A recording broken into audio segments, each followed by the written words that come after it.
Hello and welcome to the Titan Esports Gladiator League Quarterfinals Malevolent Esports Civil War match. My name is Mojo Powell. I'm joined once again by my buddy Fel. Fel, how you doing? You excited? Oh, beyond excited! I always love when there's two within, and I think there's a second matchup too this week for Civil War as well. So Malevolent Blight versus Malevolent Eclipse, they got to miss each other because they're put in two separate divisions. But now the strength of the divisions and the bragging rights for that, and then of course for which team makes their captain or their suitor happier is also on the line here. So always excited. I'm sure these guys are all friends and or enemies, and they either love or hate each other or love to hate each other. So it's always exciting when you get something like this and you get to play against your friends. So I expect the chat will have to be off because of all the trash talking that's going on between these two. So yeah, I'm excited. In this tale of two teams, I have a lot to say about it. But how are you feeling today, Mojo? Welcome back to the Gladiator Spotlight. Thank you, thank you. Look, I hope they are on that energy. I hope there's some trash talk going around. Obviously, they're all friends. They all know each other. But this is like that only ups the stakes for me. I think going into this match, Malevolent Eclipse, I believe, is coming from Group A from a higher standing. They had one more win in the regular season than Blight, but both teams are coming off of a win in the final week and then took a week off last week. Like neither of these teams played games last week. They elected to move their quarterfinal playoff match to this week, while the rest of the quarterfinals have been completed already. Yeah, they did. And this is also kind of a weird thing too, because Malevolent Eclipse is the higher seed. But if you look at their ranking, as far as the power rankings, which I don't know how those are made or who does those specifically, but if you look down Blight, I mean, they got the number two top laner, number two mid laner. Their jungler is a higher rank. Their ADC is one above. Their bot lane, I think Red Panda is either unranked or is late to the party sub that they picked up or whatever. But Eclipse with the better record, sometimes you can be the best player, but that doesn't mean you can carry a crap team, which obviously that's not the case here because Blight has multiple high ranks. But it also means like your team cohesion, right? You can have a Yeah. bunch of mid-level guys in the brackets and they just win. Why? Because they play well together. They have the same mindset. Their drafts complement each other. So that could be what's going on here with the Clips, and I guess we're gonna find out. Like are is are the players on Malevolent Blight overrated, or are the players on Malevolent Eclipse underrated? Yeah, either way, it's an interesting dynamic of the power rankings, right? The team that like it says something about the power rankings idea of the group strength that the higher seed from one group is actually power ranked lower, like on average player strength than the lower seeded from the other group. I will say though, winner of this match, excited as they will be, gets the honor of playing the literally have not lost a game all season dropping point Spartans in the semifinals. We're waiting for them after, again, 3-0ing their quarterfinal. Yeah, and they were a menace this season. I got to cast them twice, and both times they were just absolute. I mean, Yeah, it they're was so sick. almost comical. They make good players in this league look pedestrian, and it's going to be a huge task to take on. But hey, you beat your brothers, and then you go on. You face the number one seed, and who doesn't like to be the Cinderella story, right? So we'll see as that develops into this, and maybe this is something that can catapult them and their momentum forward going up against DPS. You never know what can happen there. Yeah, absolutely.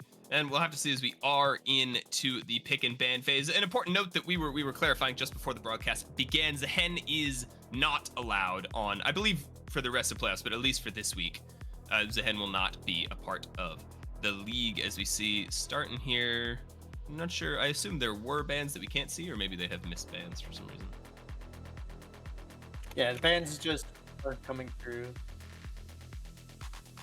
Production is working on that as this keeps going, but it's going to get paused. And yeah, as you were saying, I think we were also arguing who says it right, but whatever. I hate that champion already, so it's just I've I already am like, gotten the solo queue treatment of the new champion. If he's on my team, oh, he's yeah, 0 he's 10, terrible on never my hits the team. power spike, and when Yeah, he's on the other team, he's just completely Robo completely takes over the stomping. game. Yeah. Yeah, I'm me like and everyone else who doesn't know how to play him.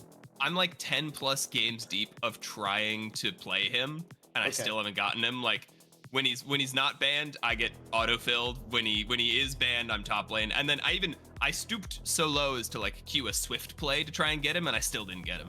So I've given up. I'll play him in 2 months when people Yeah. stop banning him. But we are now into the actual pick a ban. You can see the Azir and Sivir, the first bans. Yeah, and the Amumu. I think that these two teams potentially. I don't foresee Blight running out like the super. I don't think either of these junglers should be playing like the. Not that they shouldn't, but I don't think either of them are going to prioritize like the super aggressive Viegos and stuff like that. I would love to see these guys on the more green junglers, the Maokais, the Mumus, Sejuanis, things like that. Like set your team up, let your carries kind of do their work. I think it just kind of works out a lot better that way, but we more than likely will see the Wukong Xin Xiao matchup, the other things. But as we know with the Gladiator, it's always about comfort. Comfort is way better than the meta. As we're gonna get a B1 Cassante. That's So yeah. That is a hell of a pick. B1 Cassante for Sushi in the top lane. That's a confidence pick, right? Oh, and Volibear are going to be the response. I'm assuming that is a straight just top lane counter pick. Yeah, potentially. I mean, both of these champions. My boy Zabel loves to play Cassante in the jungle, and he actually does a good job with it. I have no idea how. But yeah, with the Vi coming out, that is a volley top. Come and get me. We're going to have some fun. And the Vi being the prio jungle for the side of Blight, I like seeing that. There is always a propensity for these junglers to overcommit on Vi, so I would like to see that maybe, peeled back to the 55 to 60%. We always talk about like the plays and everything like that, so I would like to see maybe a little bit of that. And then the answer for Eclipse is actually going to be the Jarvan and the Mel, one of my favorite champions. I know she's hated, but I love playing her, I love seeing her, and we're gonna get a Syndra into that. Yeah, there we go. So that's going to be the mid lane matchup. 2 control mid. Look, this is these teams are sort of matching each other in style, right? So it's like, sort of the top lanes are a bit skewed, but like engage junglers, control mage mids from long range, this sort of thing. Like I like the going 1-for-1 in these picks. So they are banning Orm. Oh, those are final. Okay, all right. So it can be. Oh, okay. So these are. Understood. Okay. So, production had an issue. Yeah, they had an issue with the draft lull thing. So what you're seeing now is the final picks, not the order that they were picked. So this is okay. That makes a lot more sense now. It was this was a bold pick order, I think. Extremely. Yeah, that would have been cool to see the top mid jungle being R1 through 3, but so Blight picking the MF. And the Syndra Mel matchup is actually really interesting to me, just because Mel does not counter Syndra as hard as she would other certain champions. I think like in the same vein, like an Orianna, the ball getting knocked away and stuff like that. So there is a small window where her W can be really good, but she is still going to get stunned. She'll just negate some of the damage potentially from the ult or whatever. And Mel's range is kind of like understated almost, where she can reach a lot farther than you think, and just hitting the outside, like the graphic, it doesn't look like it hits, but it does hit. So you can rack up a lot of damage on Mel really quickly. And of course Syndra, that long range stun machine that she can be, the QE just knocks everybody out back. And then both of these teams rounded out with their Enchanter bot lanes, which I always like, and then the Ashe Lulu into the MF Seraphine. I don't even know which one I like more here, but I do love both of these lanes. Yeah, I don't either. That's a bit of scrapping in the bot lane, right? Like I was looking at these literally just now and trying to go, oh, who wins this lane? Like who actually like pressures harder in the lane? And I'm not sure. Like these are both pretty heavily pressuring bot lanes, and that's an exciting thing to see out of the 2v2, especially in a game 1 like this, right? If you can come out sort of guns blazing, trying to get an advantage in your lanes, like that would be fun to see. Yeah, and I think that the onus is on Blight to have a stronger 2v2 presence here, because if MF falls off and she can't get to that 2 to 3 item power spike where she's actually like deleting people with her ult, then Ashe falling behind, okay, I'll just send an arrow, down the mid lane, and it hits, and oh, you're screwed. And I love that they picked up the Ashe and then the Mel. I'm assuming like the last thing you want to see if you are in ADC picking Ashe is a Mel pick because that enchanted crystal arrow coming right back at you and hitting your team sucks. But I think that Eclipse, um, with the Ashe Lulu, I think is a little bit better. I think that Lulu provides a lot more support and agency to the people around her, whereas Seraphine provides a lot of the engage, like with the Encore being able to use the Vi to extend it and everything. So I think that a lot of this is going to roll around when the team fights start. Who does Syndra hit with the stun? Who do they follow it up with? And I mean, the dives are on both sides of these teams, and they both go hard. So here we go. We're getting into it, Mojo. Game one. We certainly are. Game one of the final quarterfinal match here in the Gladiator League. We are on to the winter themed version of Summoner's Rift. Very, very nostalgic for me. I love the winter map as we see junglers starting out mid lane. It's the same thing we see most games. I agree with what you're saying about the engage. I think especially it's very interesting. Both of these comps have like very, very long range engage, right? Like significantly longer than traditional. But because it's both of them, it sort of negates the like surprise factor of that long range engage, right? That you can engage Mm-hmm. and disengage from that same like sort of screen's length distance with Vi and Seraphine versus like Shin Jarvan's pretty long with the EQ Cataclysm. He will walk up on Syndra here. Pops the flag. Ooh, nice little Q from Lokiath. Gets a little damage down on the Lyre, but he'll probably get a reset before the wave comes in. Yeah, he will, but that's a free. That's oh gosh, and another ward getting down. They really want to track this Vi, and I love that. I love that play from them. I mean, you lose a little bit, but also Vi with the sweeper isn't able to get their vision down where they want. And unfortunately for Blight, they didn't get any offensive wards, so they're gonna have really no idea outside of he was top side. But if this Jarvan went down to the bot side, they would have been able to sort of play off of that. But yeah, I mean, you see the damage without an auto attack follow up. Mel already just chunks so hard onto the Syndra. Yeah, it's a lot of damage at level 1, which is not Syndra's particular specialty. We'll have to see how they do as the rest of the lane goes. I am expecting this to be maybe the least explosive of the lanes in the 1v1, but with jungler assistance, this could be a really volatile one, right? Both of these very low mobility control mages, right? And Vi, Jarvan are like good early ganking junglers for that kind of a lane.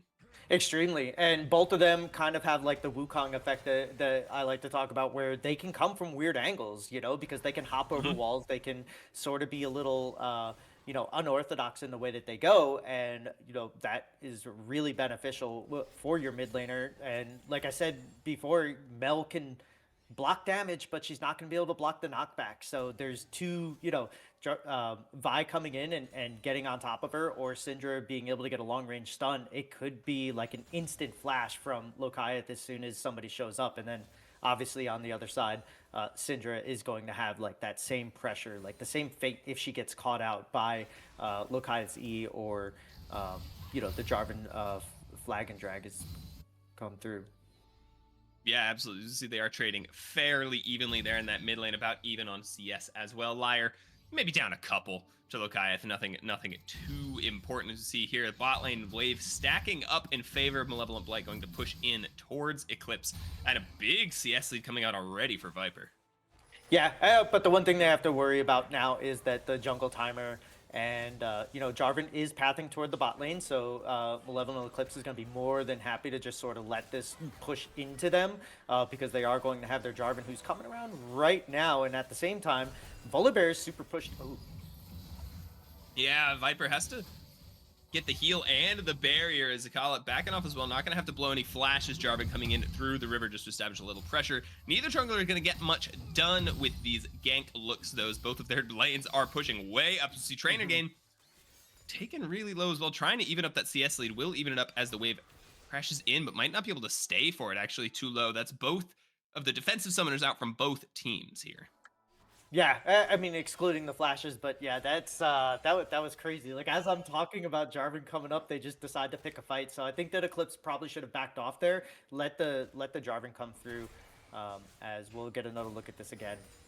I can see what happened. I missed how Trainer Gain actually got so low before the Jarvan even really got a chance to do anything. They hit level 3 here. Viper walks up on Panda. Gets chunked down. Ikala in the bush gets a lot of damage on the train again. Yeah, they try to trade back, but the Seraphine shield with the W there is so effective. Yeah, and Trainer actually takes most of the damage here from the Seraphine. Yeah, Ikala does Mhm. so much damage there. Does really, really good work at keeping Trainer out of the fight. If Trainer had been able to walk up further, they would have taken the MF down, presumably, but wasn't able to grab it. No kills so far. Yeah, and on the top side at the same time, Vi looking for the gank onto Sushi and this Cassante, and just Volibear, he's kind of like York, he's going to push the lane eventually, and unfortunately, just too quick. I would have liked to have seen maybe Vi starting on the top side and Jarvan starting on the bot side there, just because you Hmm. know that the wave states are going to be where they are, just because if Zeus hits the minions, he's going to start pushing it in. Yeah, the sort of Tristana effect in that way, right? The AoE damage onto the Mhm. minions. There's nothing you can do about it. The wave will push Sushi, trying to hold those range minions outside of tower range here, but we'll actually just start hitting him. Taking down to about half health. Not really under much kill threat at the moment. Cassante can escape these kinds of things, but if Oliver hits level 6, it's something you have to watch out for. Although XP lead actually is in Sushi's favor by a minion or two. Hit 6 first. Yeah, I think maybe that was Vi coming up because this wave is still Sure. here. So maybe she leached a little bit of experience on accident or something, trying to get like deep vision or ward or something like that. But also, both junglers, neither of them knowing where the other jungler was, decided to go for um, the invade to get the extra CS. But Malevolent Eclipse, knowing that they have the push and they have the prio in the mid and the bot lane, end up getting the first drag for their troubles. So wouldn't be surprised if Syndra starts hard shoving this wave now that she's got a little bit of mana in her pocket, and they go for the grubs, and that's where I expect to see the first like scrappy team fight potentially happen. Yeah, absolutely great use of the bot lane push to secure that dragon. They do miss out on a couple of minions down to the bot side, and the wave is pushing away from them still in a rather unfortunate manner. Train again, gonna go down maybe up to even 10 CS off of this. It will eventually bounce back as both junglers are down here in the bot side. Probably just gonna start clearing their camps. So the Jarvan may look for a reset as his top camps are the ones spawning now. Vi can clear up from here and stay down in the bot lane in case it gets volatile. But look, unless these junglers start something fell, I don't think we're getting much action in the lanes themselves. It doesn't seem like it. I mean, the only lane really right now is just the perma shove from Volley, and then the bot lane has been scrapping a little bit. But Mhm. I would like to see either. I would like to see Eclipse let this lane push into you. Stop trying to match the CS here because you want Red Panda going up to help Thin over for the grubs here because they're Volley is ahead of Cassante right now, and I think that the prio there is going to be huge. And if you let your ADC farm under the tower a little safely, even though it's into an MF Seraphine, Ash can long range farm and send your support up here for the grubs. And it looks kind of like that's what they're doing, but they are taking a full reset on the bottom, so it is going to be Seraphine actually getting the first jump over to the top side here as grubs are about to be spawning in about a minute. Yeah, but look at the pathing here from Trainer. Mm-hmm. Actually walking up towards the top side. It seems like they're going to send the Cassante out bot, bringing the Ash up top closer to the Grubs place, so rotating more of the team. The issue here is Sushi may have to use the teleport to catch this wave, or they're going to drop about half a wave of XP in the bot lane. Yeah, TPing in actually behind the MF. Oh, he wants this See if he can get fight. anything done. Yeah, it's a slow TP, but is in behind the MF. We'll see if anything comes of it in the bot lane. I assume she can just strut her way out of that. As the Trainer again is up here, 2 levels down on the Volibear. Doesn't have access to the Enchanted Crystal Arrow yet. Not going to be able to look for any sort of a play there as, yep, Viper did escape on the bot side of the map. MF completely escaped the Cassante, so now the power actually is in favor of Blight up here as Volibear much stronger than Ash in this fight, right? They didn't rotate their AD carry up. I assume MF is just going to open back up to the bot lane. So these scrubs are pretty easy for Blight to take. Yeah, and also if the Volibear plays it right, you can buffer the Ash ult. You can take the Crystal Arrow and ult as it's about to hit you and really turn the fight quickly. But there are a lot of summoners up for this Ash. He does have the Lulu in his back pocket, so nothing too crazy. But yeah, this is insane that both of these teams are getting decent macro plays, and there's like really not a lot of you know the sort of hectic style that we're seeing from the Gladiator League here. So I kind of like it. I like the slow play and everything coming out here. So just objective for objective, and now, oh my god, he just shakes that Enchanted Crystal Arrow off. Yeah, But totally fine. Not stunned for very long. Takes a good amount of damage there. Oh, actually, ulting back in over the top. Vi is here. Sharky flashing in with the Q. Bam! Puts a cease and desist on the Ashe. Takes her down. First blood to red. Sharky Panda gonna have to flash out as well. Training Gain died with the flash up, but there was no escaping that Volibear. First blood over to the Vi. There's the explosion of action we were looking yeah. for, Phil. So I absolutely love this. Nitro Zeus, knowing that his Vi is right here, is like, okay, I'm just going to take this, playing the bait game, playing for the long play, and then they just overcommit a little bit too far with Red Panda, not cleaning up those minions there first. Doesn't hit level 6, doesn't have the regrowth on there, and can't, pop that to save the Ashe. But that, if the Lulu 6 there, that potentially could have been a 2 for nothing. But unfortunate that they didn't get it done if you're Malevolent Esports, but a really good call from Malevolent Blight to say, hey, I'm still up here. We just took the grubs. I haven't backed yet, as now Jarvan wants to go in. Yeah, Thin going in gets hit with the ultimate from the Seraphine. Not going to deal anything, though. Just a good disengage tool used there by Akala. Jarvan, happy to take a reset after that. No harm, no foul. Nothing used from the side of Malevolent Eclipse. Got the ultimate out from Blight. As we see, yeah, they seem really content with these 1v2 lanes. They're keeping their top laners stuck in the 1v2s. They think both of them will be able to farm up. And so far, it seemed very true for Nitro Zeus. Hasn't really missed out on much. Still going completely even with the Cassante, while the Ashe is down a significant amount of CS to Viper. Yeah, and I love the fact that, I don't know if it was purposeful that they gave the kill over to the Vi, but I love that they gave it over to the Vi. Nitro Zeus is building the Cosmic Drive. He is going to farm up just fine, as you were saying. Like, he's having an easy time farming, even with 2 ranged champions attacking him. But innately tanky Volibear says, I can do this, as Akala just a little love tap over to the Cassante to make sure that he can't get his back when he wants it. Which is now going to give up turret plating and an extra wave over to Nitro Zeus. So big heads up play. I don't even know if Akala realized how important that was to get that off. But good job over there to stop that, as now Cassante is going to have to do the slow walk. This might actually be a 3rd turret plate over to the Volibear if he wants No, that was really, really punishing, as we do see a little action here. Flag and drag to get Finn out in the mid lane, as we're setting up for a potential skirmish around this next dragon. Remember that Malevolent Eclipse did get the first one, but the second dragon, the Chemtech here, seems pretty heavily in favor of Blight. I think just due to the reset timers that they had to take, and the weirdness of Sushi staying, having to reset and putting his pressure up towards Volley in the top lane. But they may want to get some sort of a late contest. They have the Enchanted Crystal Arrow back up while Seraphine's ult is down. But Dragon taken really low. If they're going to contest, they have to do it now. Finn is standing on a ward in this mid lane line brush. Red Panda, not quite connected up, but the cease and desist onto the Jarvan.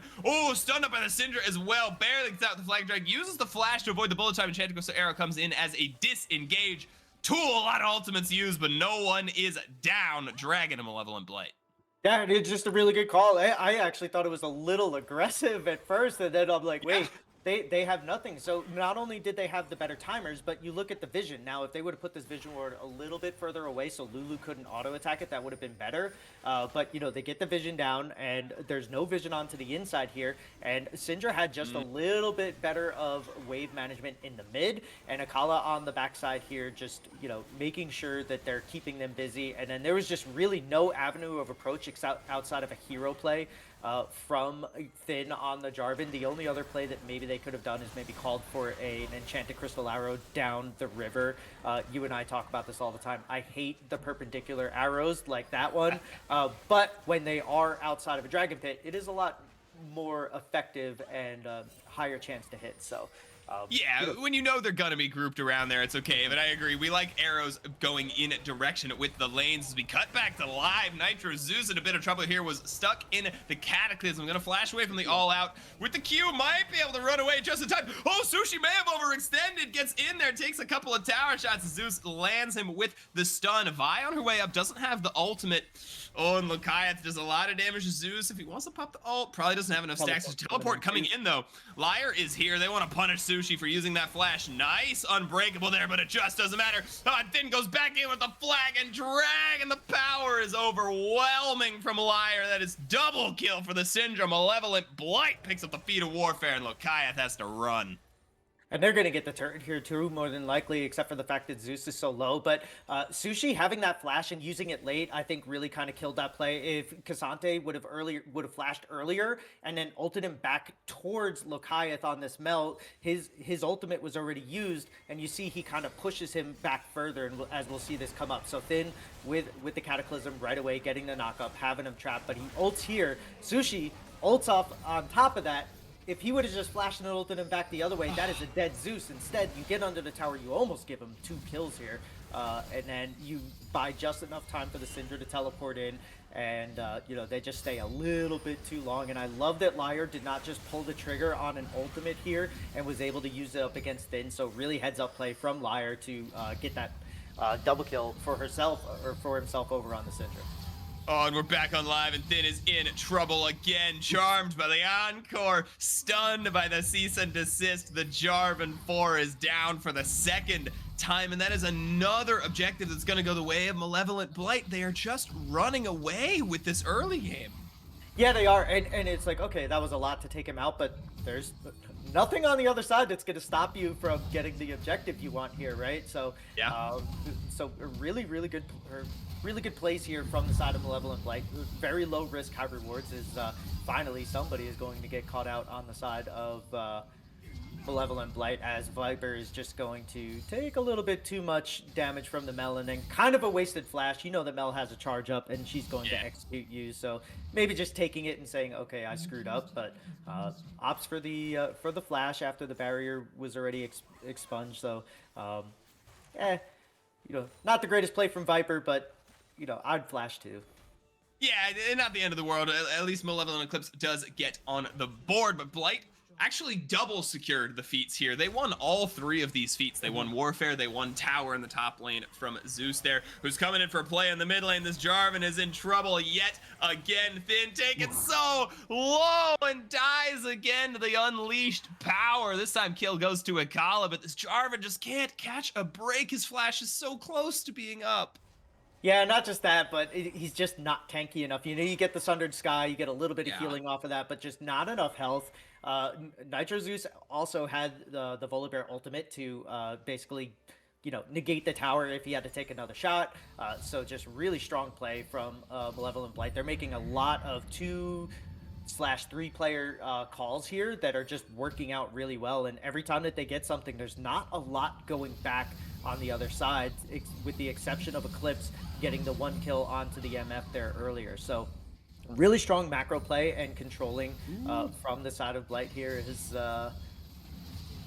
good Viper, decision from Viper there yeah. to turn around. Not a good decision to get in the Herald. Good decision to turn it around at the first sign of danger. Viper flash it down, does not want to go for that one. But you're absolutely right. They've been getting all these objectives with no trades back there. Looking to hit the Dragon now as well. Again, there is potential for a late contest, but it may just be too late here. Stunned up in the mid lane. Trainer not going to be able to get there. Oh, and the arrow way wide, not even close to the Syndra. This Dragon's going to fall before they even get vision of it. Mel decides the play is too late, going to teleport up to the top lane, try and get maybe a little tower damage down, something back on the other side of the map, but Malevolent Eclipse is matching them on the side that Blight is on and just losing on the objective.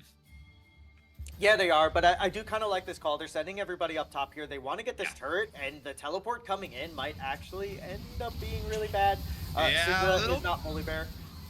Dangerous for Liar, does fall in the end there, but Red Sharky is here, gonna see if he can pick up anything. They don't have enough damage to take down the tower on that wave, and the tower ramped up a good amount. Sharky, wow, flashing in, sees the assist in onto Lokiath. I don't think this turns out well for the Vi. Grabs the Mel, but shut down onto the Vi as well. They're gonna grab the tower for their troubles, but look down on the bot lane. Nitro Zeus is pushing in onto the tier 2 in the bot lane. If he can get some serious damage down there, deny a wave or 2, maybe it's okay, but the objective bounties are gone. Gold evened up a touch from the maybe over aggression from Sharky. Yeah, but I mean, they still get the kill onto the Mel too, right? So that is still an extra 350 in your pocket, or 400. Forgot, I'm stupid.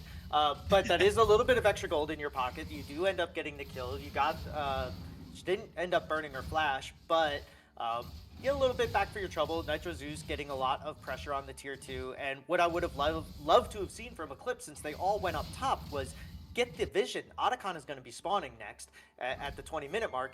They were up there, they got the turret, but they didn't place any offensive vision. And if you look at this map, the way that it has been basically painted has all been Malevolent Blight getting all the offensive vision. They have, like, if you look in the bot side, they have wards everywhere. They're going to see Jarvan coming. They're going to be able to make smart plays that is going to be based around information instead of feeling. And I feel like Eclipse kind of missed an opportunity there to at least put, some wards down. Lulu left with, wards on the Dreammaker. So a little bit of a misplay, even though they ended up getting the turret and the Vi kill. Could have gotten a little bit of vision for their trouble as well. Yeah, you're going to have to stick with just the turf now. They do have 2 turrets stuck on the bot lane tier 1 earlier on as well, traded it for the top lane tier 1, so not the end of the road. Enchanted Crystal Arrow sort of disengaging for Thin as the Stormbringer, wow, perfectly blocks the Cataclysm, gets him out of there. Has the flash if he wants to use it over the wall of the Dragon Pit, is going to flash over, gets the disengage. Volibear just going to run away from that one. Use the ult and use the flash, but they're going to start a Otacon on the other side of the map. They think this is their time. They saw Thin down there. They see Sushi on the bot wave. They see Ashe on the mid wave. They think they could just start it. They don't need Volibear to hit this objective. And it's just going down. I do not think Ashe or Jarvan will be here in time. Teleport is coming through for Sushi, though. They want to contest this. Otacon down to about half HP. They're going to start peeling back. Wow, actually going to try and reset the Otacon, but they may have just leashed it. All of Eclipse is here. Nitrosu's flanking down from the bot side of the map. Will get away with the move speed from the Q. Otacon still leashed, though. Has not lost his patience. Sharky on the flank using the Hex Gates. Gonna have to use the Vault Breaker defensively. They'll get out of there as Otacon will finally run out of patience, will reset that health. This team's gonna regroup, try again.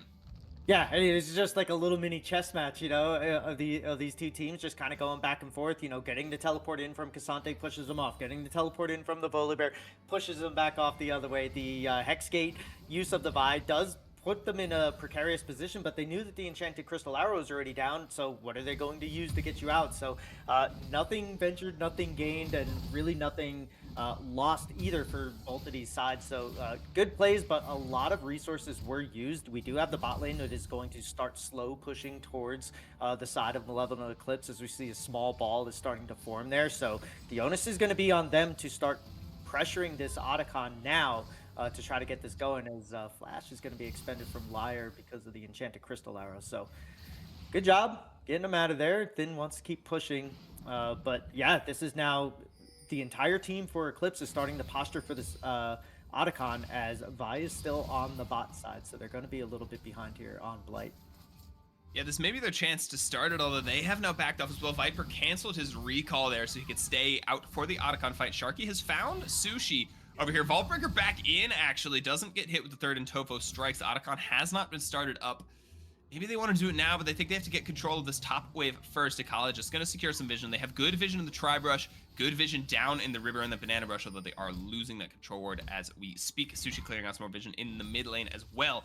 Syndra has teleport available, is opening up bot side to clear away that wave, but look, this is some playoff gameplay, Fel. These teams are maybe a little hesitant to start the objective, to start the fight that they know could end up being the decider. Although importantly, there are other objectives about to spawn, right? The dragon spawning up us. No time to talk about that. Bullet time over the top. Thin barely escapes with the flash. Nitro Zeus is here, though. Polymorphed in the middle of the fight, stuck in the Cataclysm. A Stormbringer over the top. He's gonna take down the Ashe, and the Jarvan falls as well. Sushi goes all out, but it is all too late. Mel stunned up as well, gets the Golden Eclipse kill onto the Volibear. Finally! Oh, but Cinder with a double stun. Panda's the only one left alive. Sharky tanks a couple of tower shots, but this map belongs to Malevolent Blight.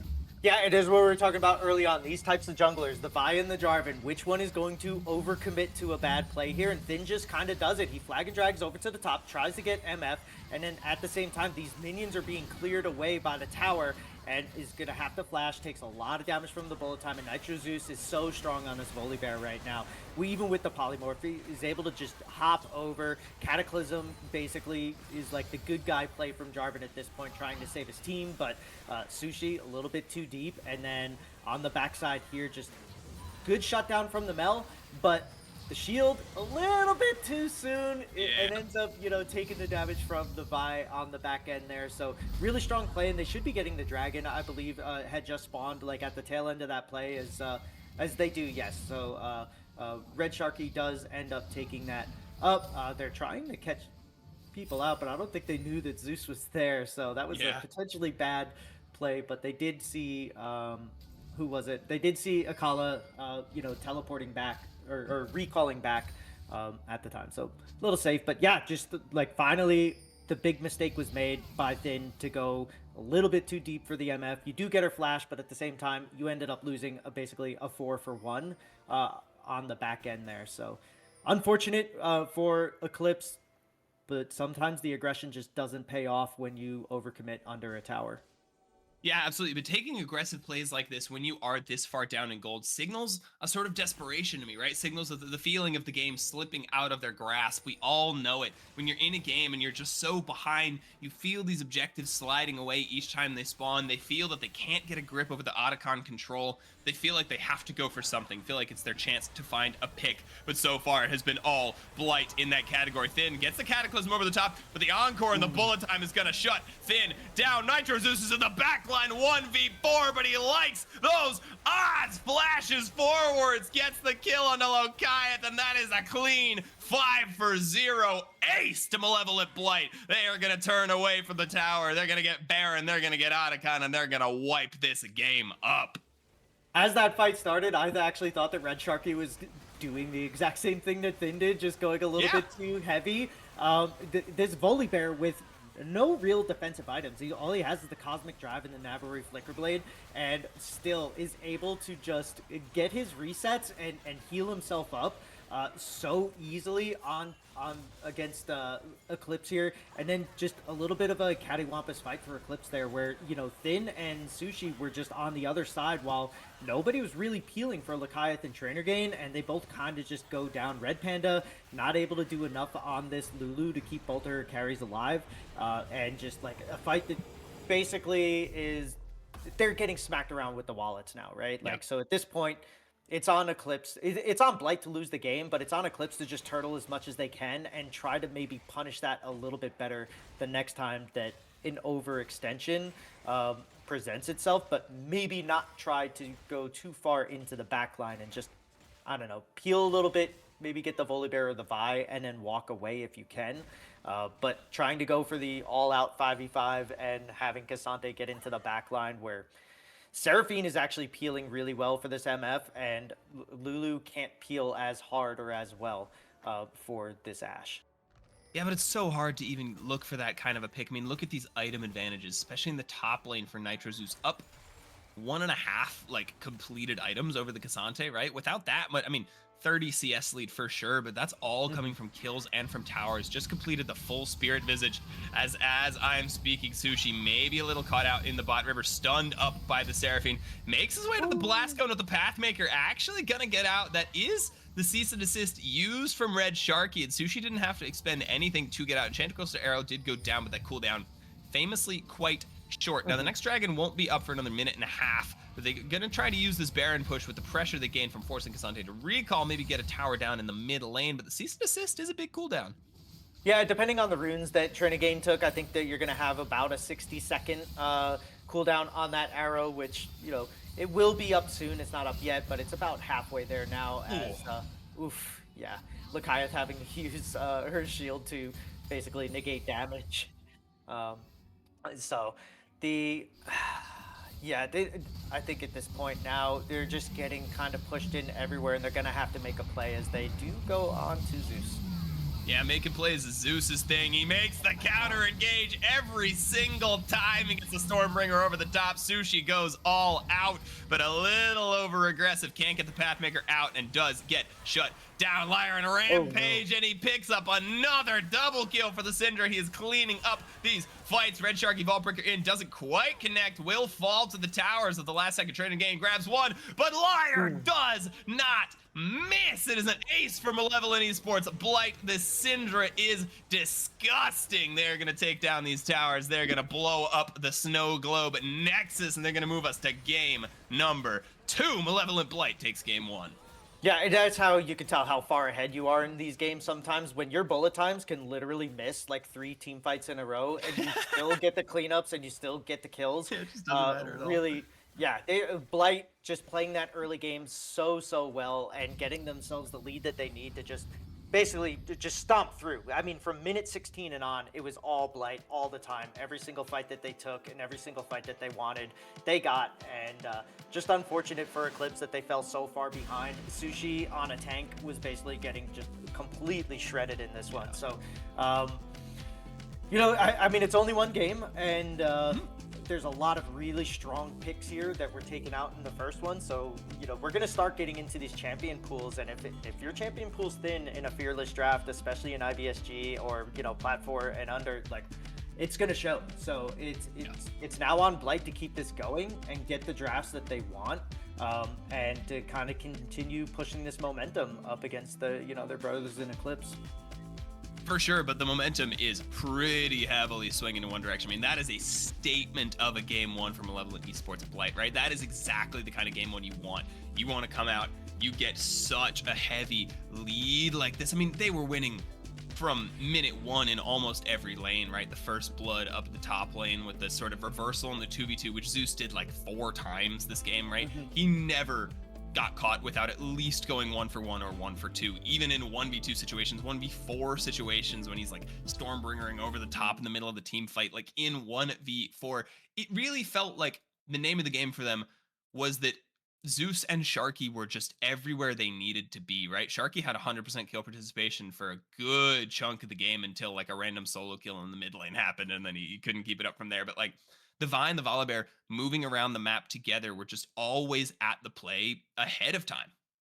Yeah, and also the escapability and knowing your champion and being able to, Yeah. press forward and get kind of caught out. But even with two basically offensive items with the Cosmic Drive and Flicker Blade, like before his Spirit Visage was even completed, like he was still able to ult out of the Cataclysm, get away, eat an Enchanted Crystal Arrow with the extra tenacity from the Merc Treads, and just kind of knowing your limitations, right? And even Mhm. though he got caught out and had to expend some stuff. They didn't get anything on the back end on the side of Eclipse there. So, yeah, really strong play from Zeus. I mean, that was a huge showing. And also, yeah, Red Sharky freaking just 100% just showing like jungle presence. And that Yeah. was pretty awesome. So, Blight taking game one and like showing why all their players are higher rated right now. So, if this is what's to come, like this is going to be hopefully a really good series coming up. Yeah, absolutely. I mean, that was a jungle masterclass from Sharky. Every player on the team played individually great, but seemed to work together even more cohesively. Now, that is going to do it for game one. Stick around. We'll be back pretty quick with game number 2 of our best of 5.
Gladiator.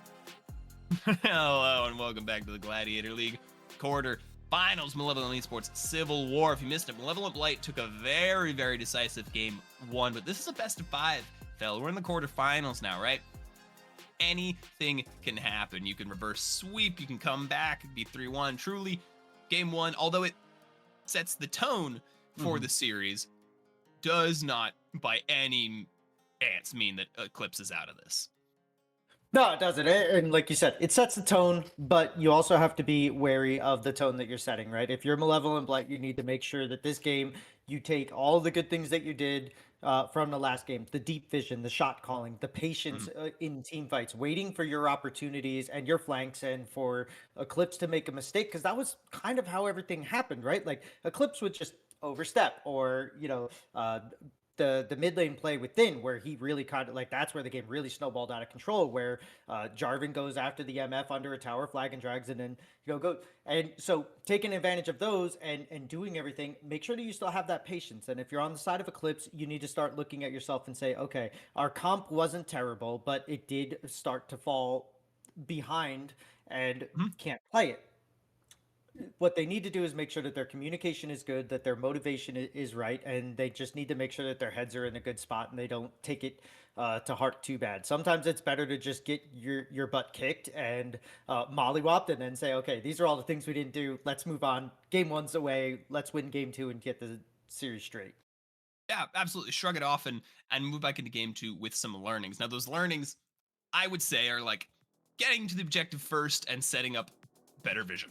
Right, like I truly do think that Blight won that game like 50-60% on just like really incredible wards.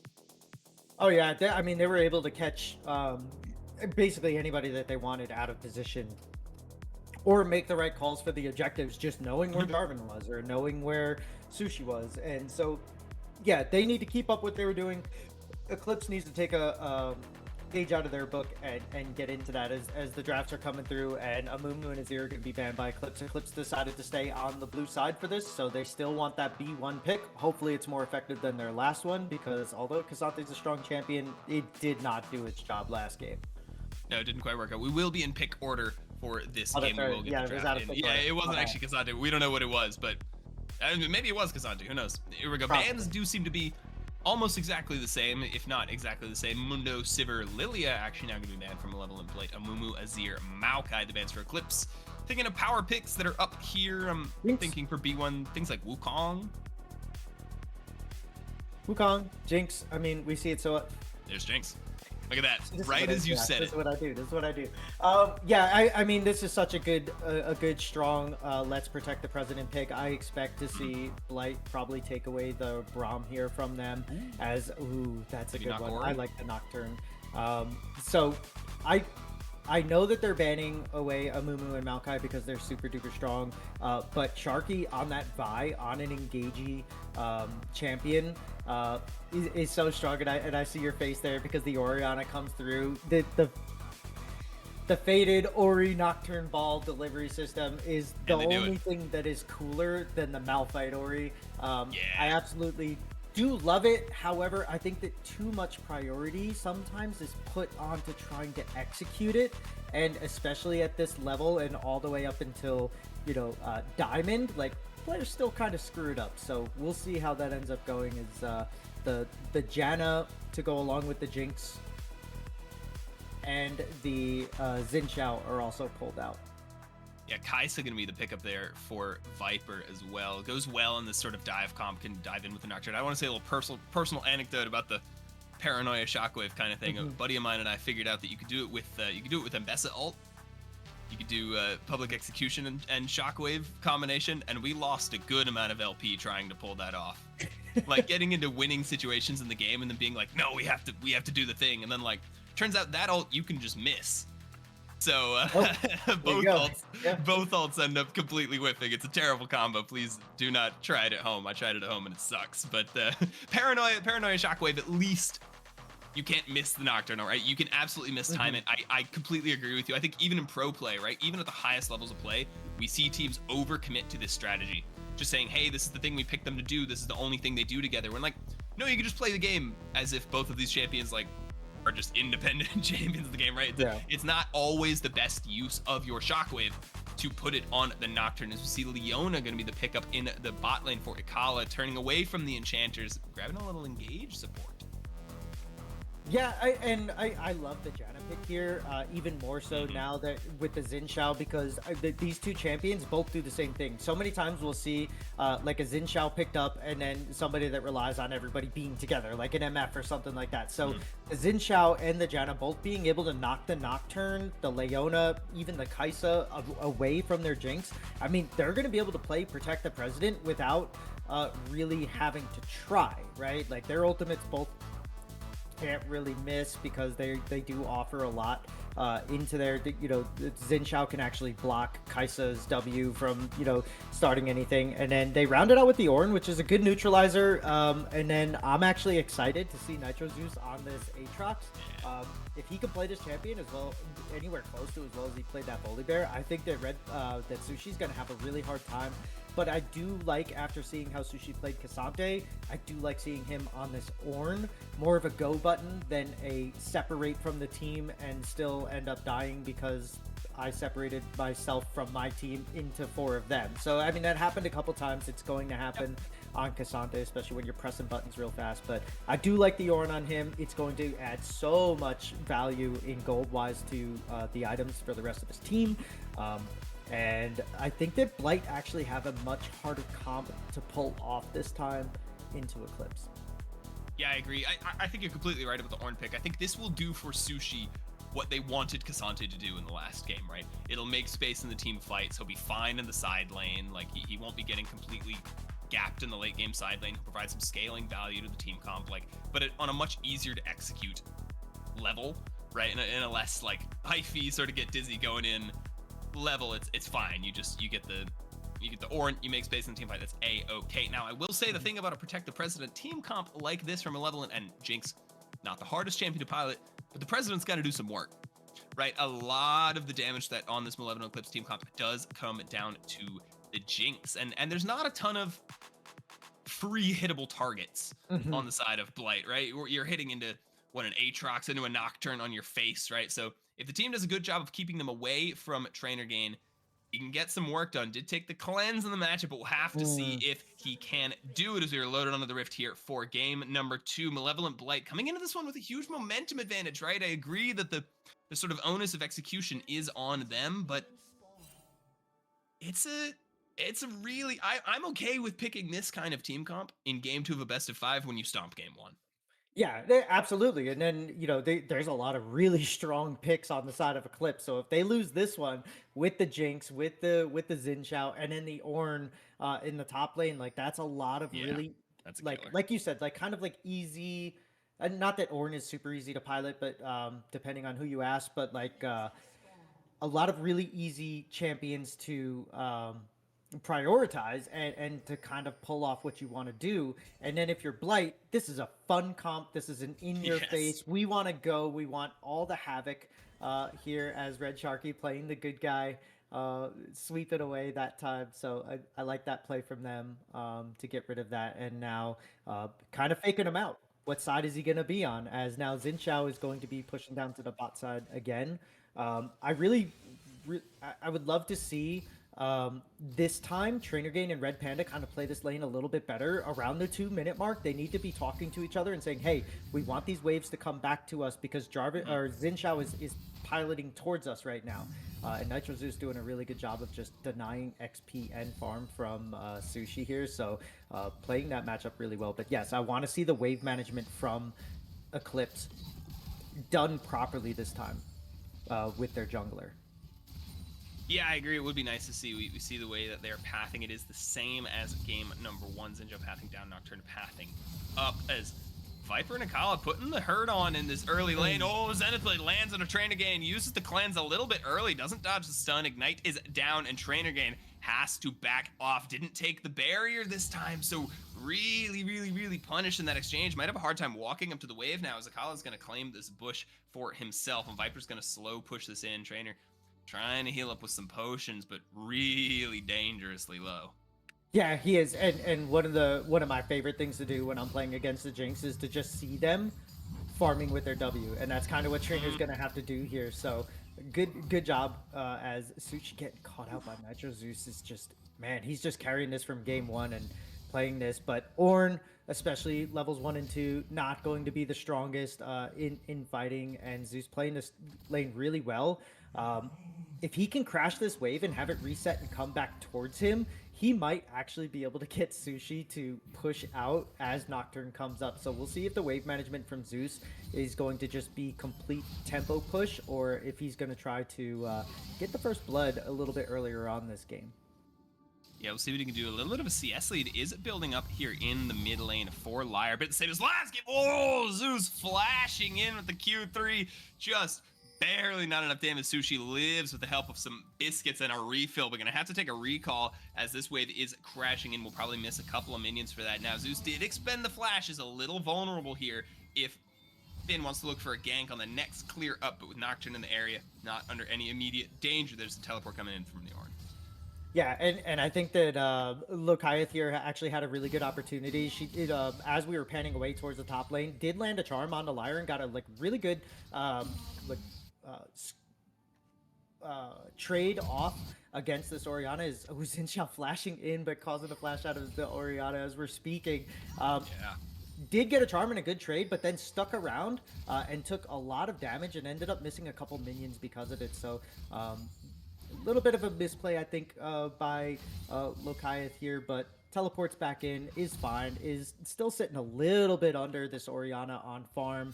Ahri, until she gets a little bit more mana, is probably going to have that same problem of where she's not going to be able to sustain like this Ori is. Yeah, but look, Finn came in and really evened that trade out, right? The flash for flash, Zinja for Orianna is one you were always happy to take. I like the aggressive look from Finn, especially after the way that he was sort of bullied around in that last game, especially towards the mid and late game sections. It's nice to see him coming into this game looking aggressive, trying to get some early looks down. As Zeus getting pushed in a little down, and XP should be fine after catching the rest of this wave. But Sushi has stabilized at this point, right? Ornn backs, gets a little bit of gold, grabs some armor, has his potions back. He's up in the lane. He should be okay. He shouldn't be getting as punished as hard, excuse me, as he was in that early couple levels, but if he gets hit with all the sweet spots, it could be a little dangerous. Cracks the brittle on to Zeus, though, does a lot of damage. Sushi, I may have to eat my words as Conqueror stacked up for Nitro Zeus. Doesn't have the flash to follow Sushi, but hits the Q1 sweet spot, forces the flash out from the Ornn. I take it back. Zeus has this one under control as Sharky is here now as well. Gets the tether onto Sushi, makes him flee. The bone plating comes up just in time, but it's not enough. First blood to Sharky 2 games in a row.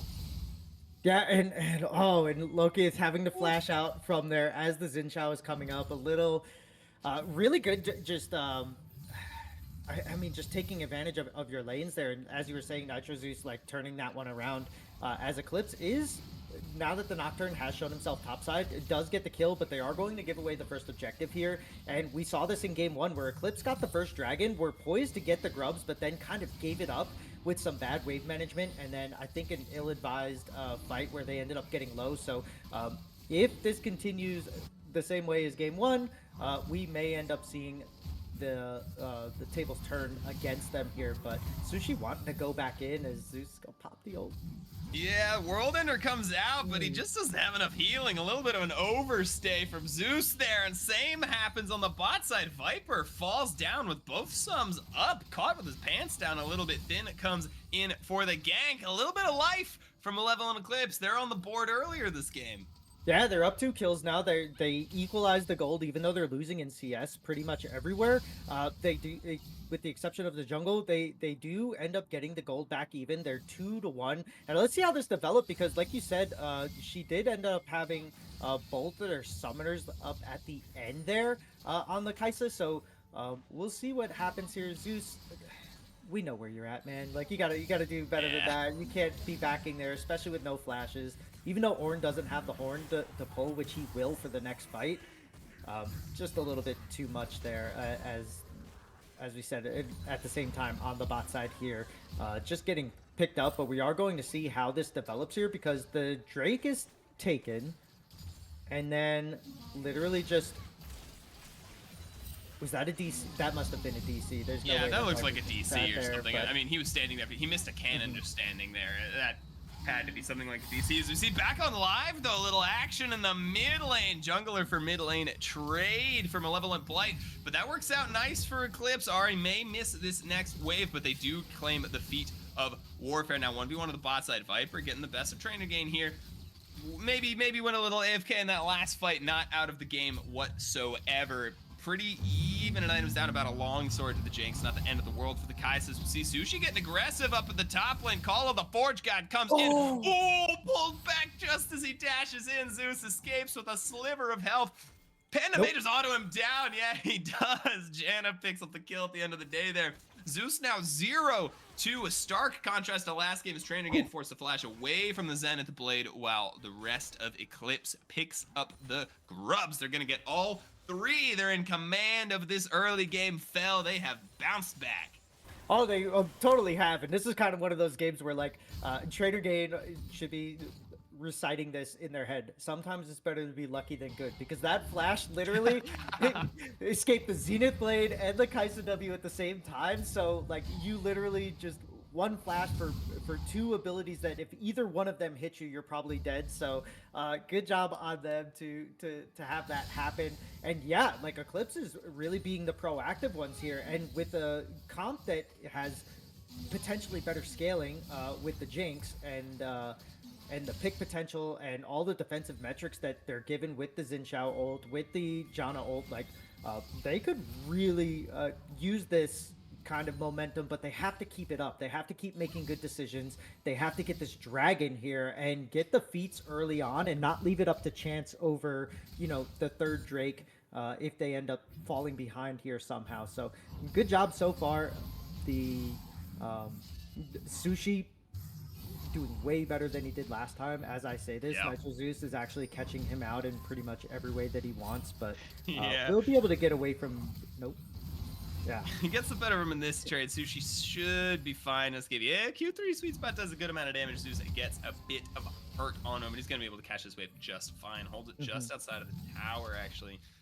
And Zeus though, Q1. Oh, Q2 doesn't connect. If that connects, Sushi might just be dead. Remember, Zeus has the flash up. Sushi does not. Oh, gets pulled in there from the W though. Taken pretty low. World Ender pops for Nitro Zeus. Sushi doesn't have the flash up. Just taken so low. Does he want to stay under this tower? It looks like he does. Zeus, is he gonna go for it? Oh, headbutt into the tower.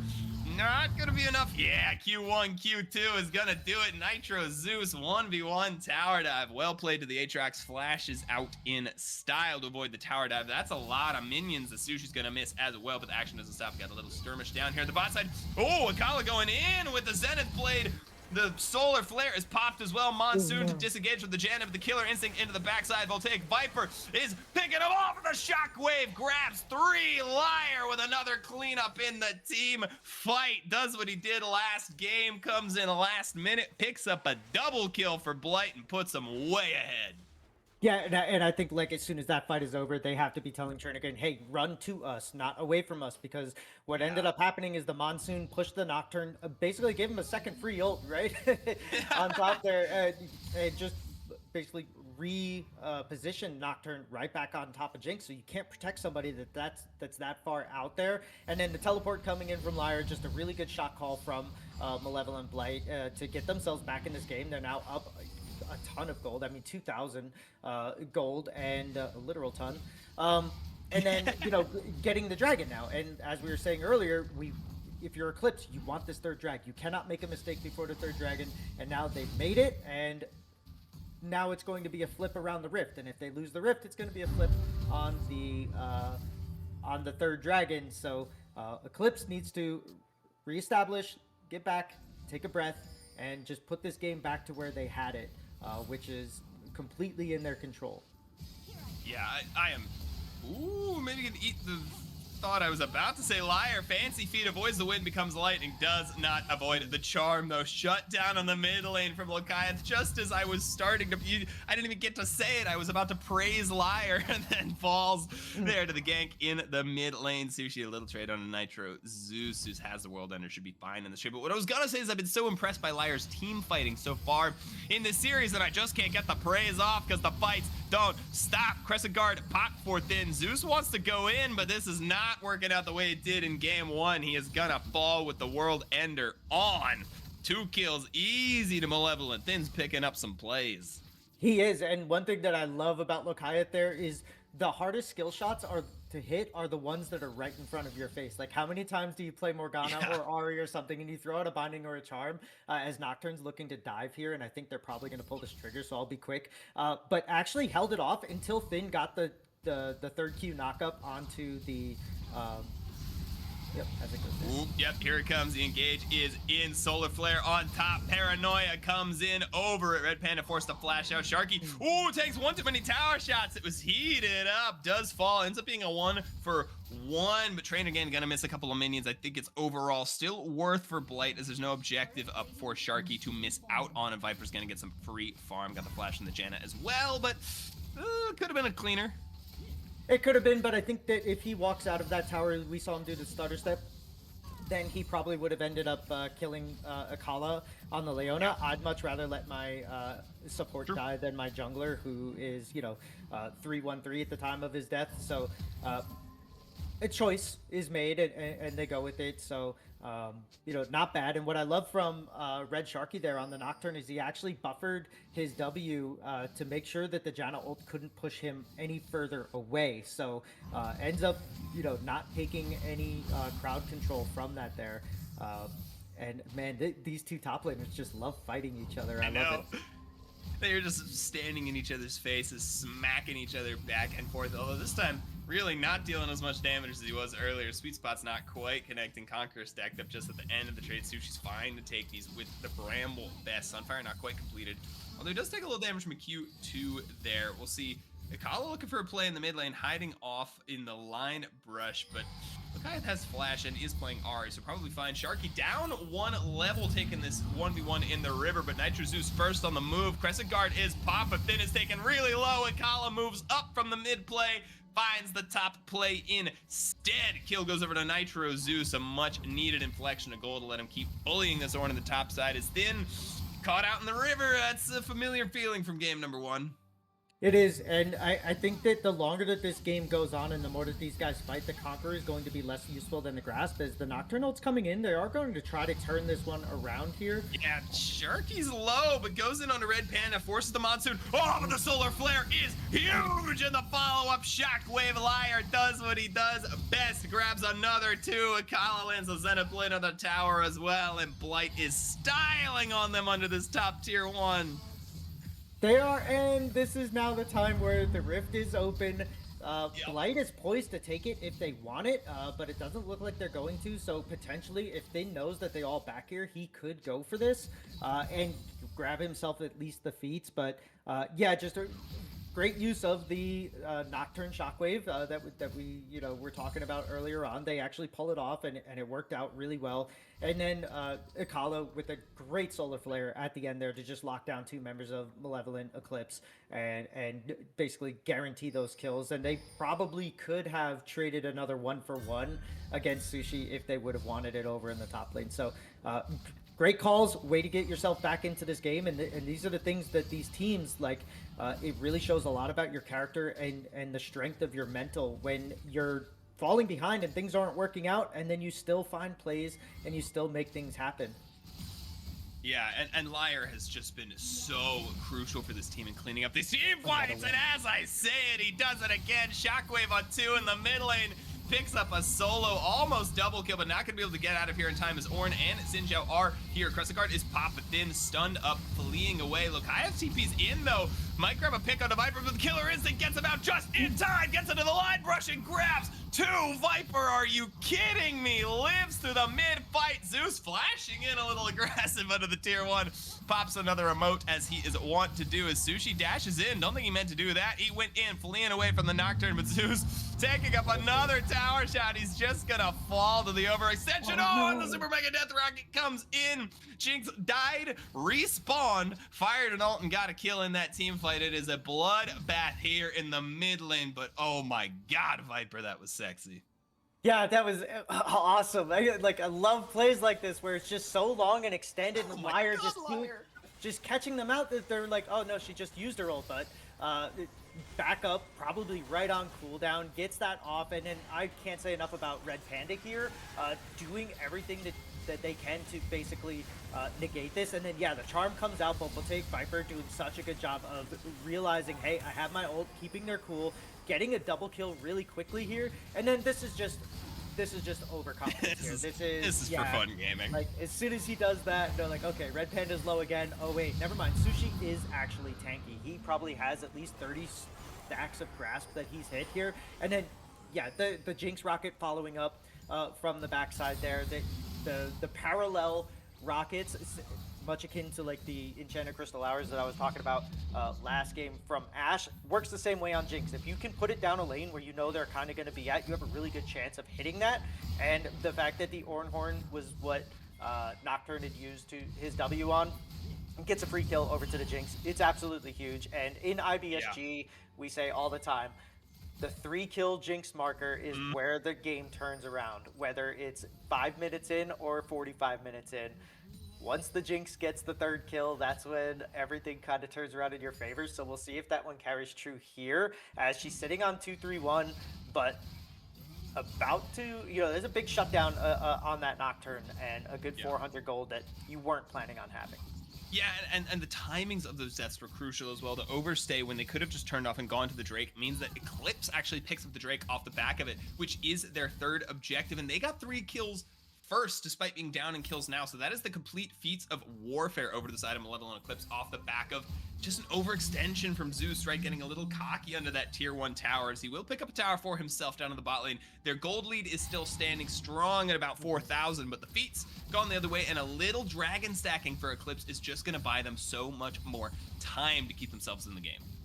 Yeah, it is, and we see that they have the Infernal Dragon, so that's going to be a lot of damage, especially once these Ornn upgrades come through too. So they do want to get to the point, when you have a Jinx, you do want to get to the point where you are going for Dragon Soul and potentially an Elder Dragon and stuff like that. So this game is kind of playing into their hands. They made a couple mistakes, but they bounce back afterwards when Malevolent Blight makes a couple mistakes. So that's what they have to do. They have to play this game like this, take advantage of mistakes and over commitments as Ooh, Trap's not quite able to find Sharky up the back of that. Oh, and the Call of the Forge God misses. Doesn't get the 2nd activation of the ult. Monsoon for a little bit of disengage, but the World Ender is popped, and Zeus is going to deal a lot of damage here. Sharky in the middle of everyone, a little overextended, but the Shockwave finds everyone just like last time. Killer Instinct into the backline. Viper grabs one, and the rest are soon to follow. It's another ace for Malevolent Blight. We've seen this one before.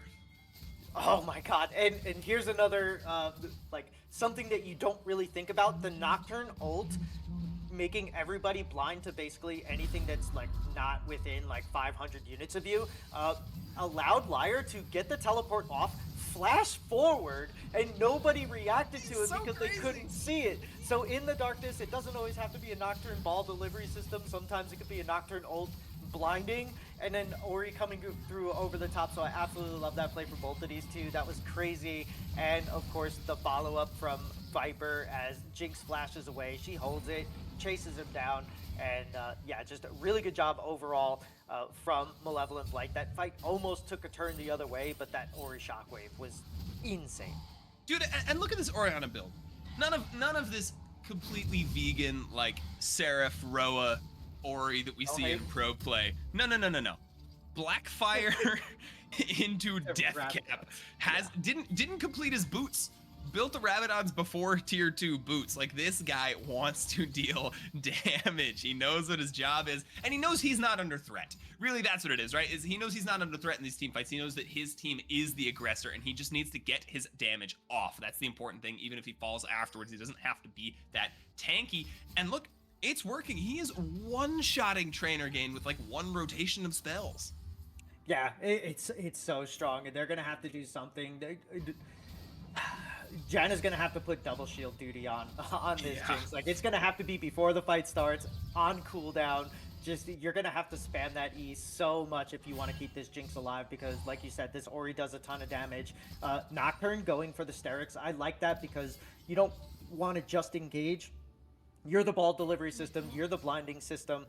Mhm. to allow your carries to kind of do their thing. And so I like that he's going kind of tanky here as Nitrozeus potentially getting caught out by this Ornn Yeah, we saw and the some of this in follow-up. game 1-2, a little caught on the side lane, pops the World Ender, Oh, nice flash. Ooh, Lukaev Charm goes a little wide. Call of the Forge God did connect, but it doesn't matter as they just can't chase him down. And they've committed 4 people to this play. After the Otacon fell, Blight is so strong. They're trying to teleport down to the bot side to stop the tier 2 push, but I don't think they can do it. Sushi may be TPing just to his death, although Ornn a little tanky, not sure they're going to pick that one up, but they do grab the tier 2 tower. Now they're trying to get something back on the other side of the map, finally looking for cross map play. They may get an objective bounty here on the tier 1, but they're going to lose their entire red side jungle, and they're going to lose this dragon that just spawned. All of these plays happen at the worst times for Eclipse. Sends off the super mega death rocket a little bit early. The dragon hadn't even been started up yet, so not going to find a steal there. Zeus gonna try and protect his own tier 2 here. Might not be able to do it though. 3 grubs are through for Eclipse, and they do get the mid lane tier 1, so making some nice trades around the map. Yeah, not gonna be able to protect this tower. Jinx gets excited and is gonna get out of there pretty quickly. I don't mind the trades from Eclipse. They're giving over the dragon. They know they have a couple stacked, but that gold lead's still pretty dangerous. Yeah, that's crazy. You just picked up what, 3,900 gold Yeah, or you're almost still down 4,000 like gold from 3 5K. turrets. You're still down 5K, but I love the call, right? You have the first 2 dragons. You can basically postpone the game, I guess, if you want to say that. You still have the same win con. Get to the late game, get Jinx resets, and win the day. And how do you do that? You let the game go on a little bit longer. So I don't hate giving away a second Drake. Or a third Drake for a second Drake, but getting 3 towers and opening up the map all the way. So good play by Eclipse. I think if they would have went for that 5v5, they're so far down right now that they wouldn't have gotten it anyways. So getting the free gold that's on the map, never hate that. No, I think it's completely the right play. It's just I sort of expected it to show more on the scoreboard, right? But it just has not resulted in anything. Still 5.5K up for the side of Malevolent Blight. Sharky hiding out in the mid lane line brush. They're looking to see if they can grab another pick, but there are no objectives up yet, although the Baron spawning in about 8 seconds. Now, nice vision control from Malevolent Eclipse. They had the play on the top side for their team, right? So they get to take vision control of that objective, while Blight was focused more on the bot side in that last play. But I have to imagine that if Blight want to start this up, they can just bait them into a fight.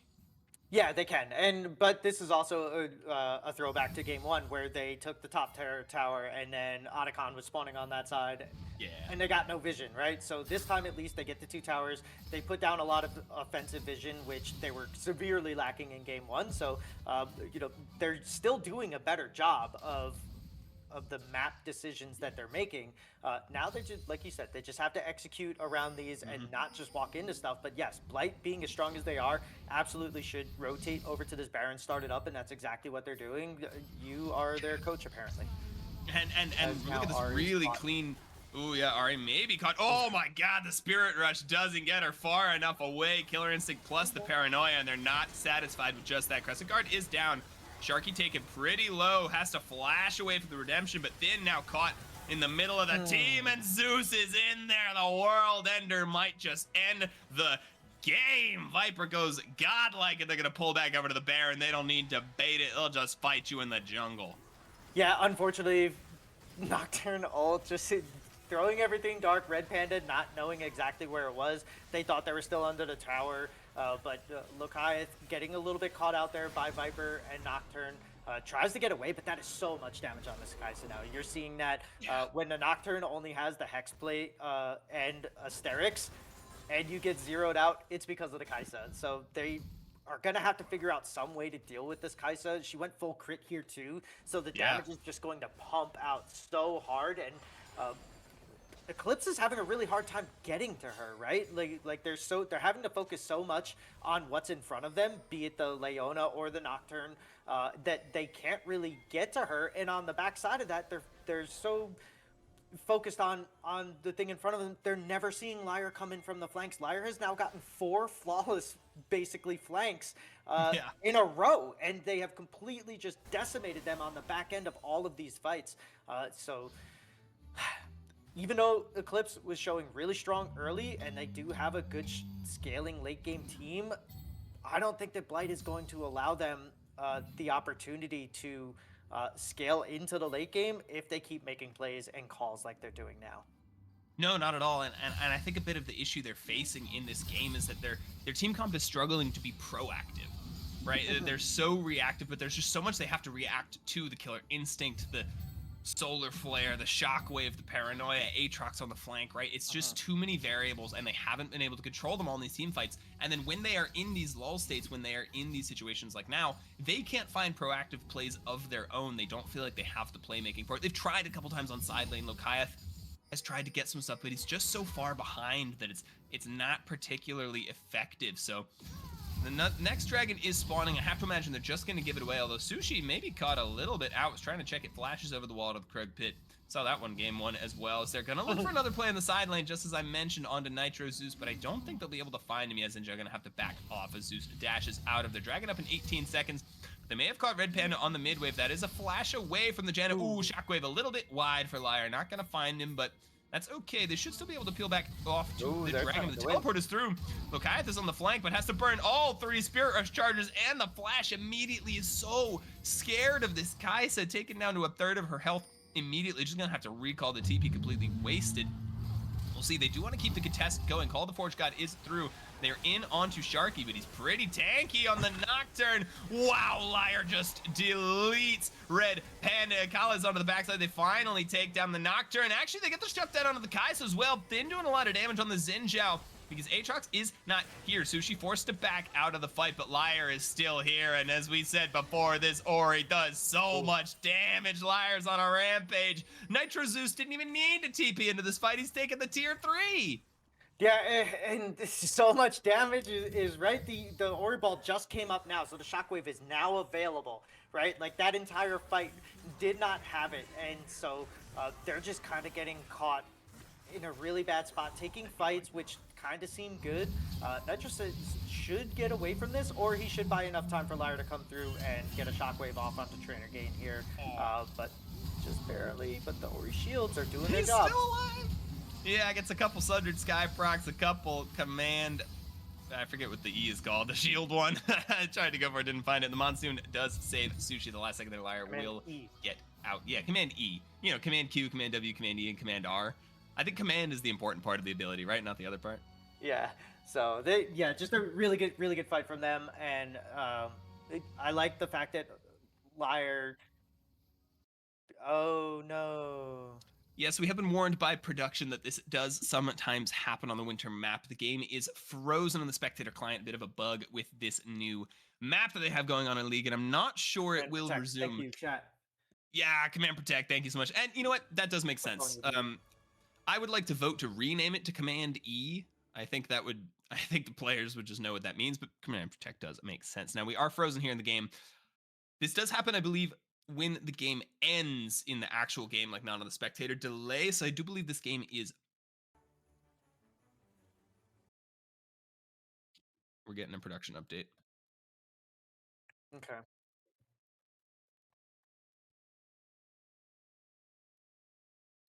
Okay, so unfortunately, we will not be able to watch out the rest of this game due to this winter map bug. It's a really disappointing one and really unfortunate bug to have to play out the rest of these playoffs on. Hopefully gets fixed on the next patch or two, but Blight does take the victory, somewhat unsurprisingly from that game state, right? I don't think we need to see how it played out to know that.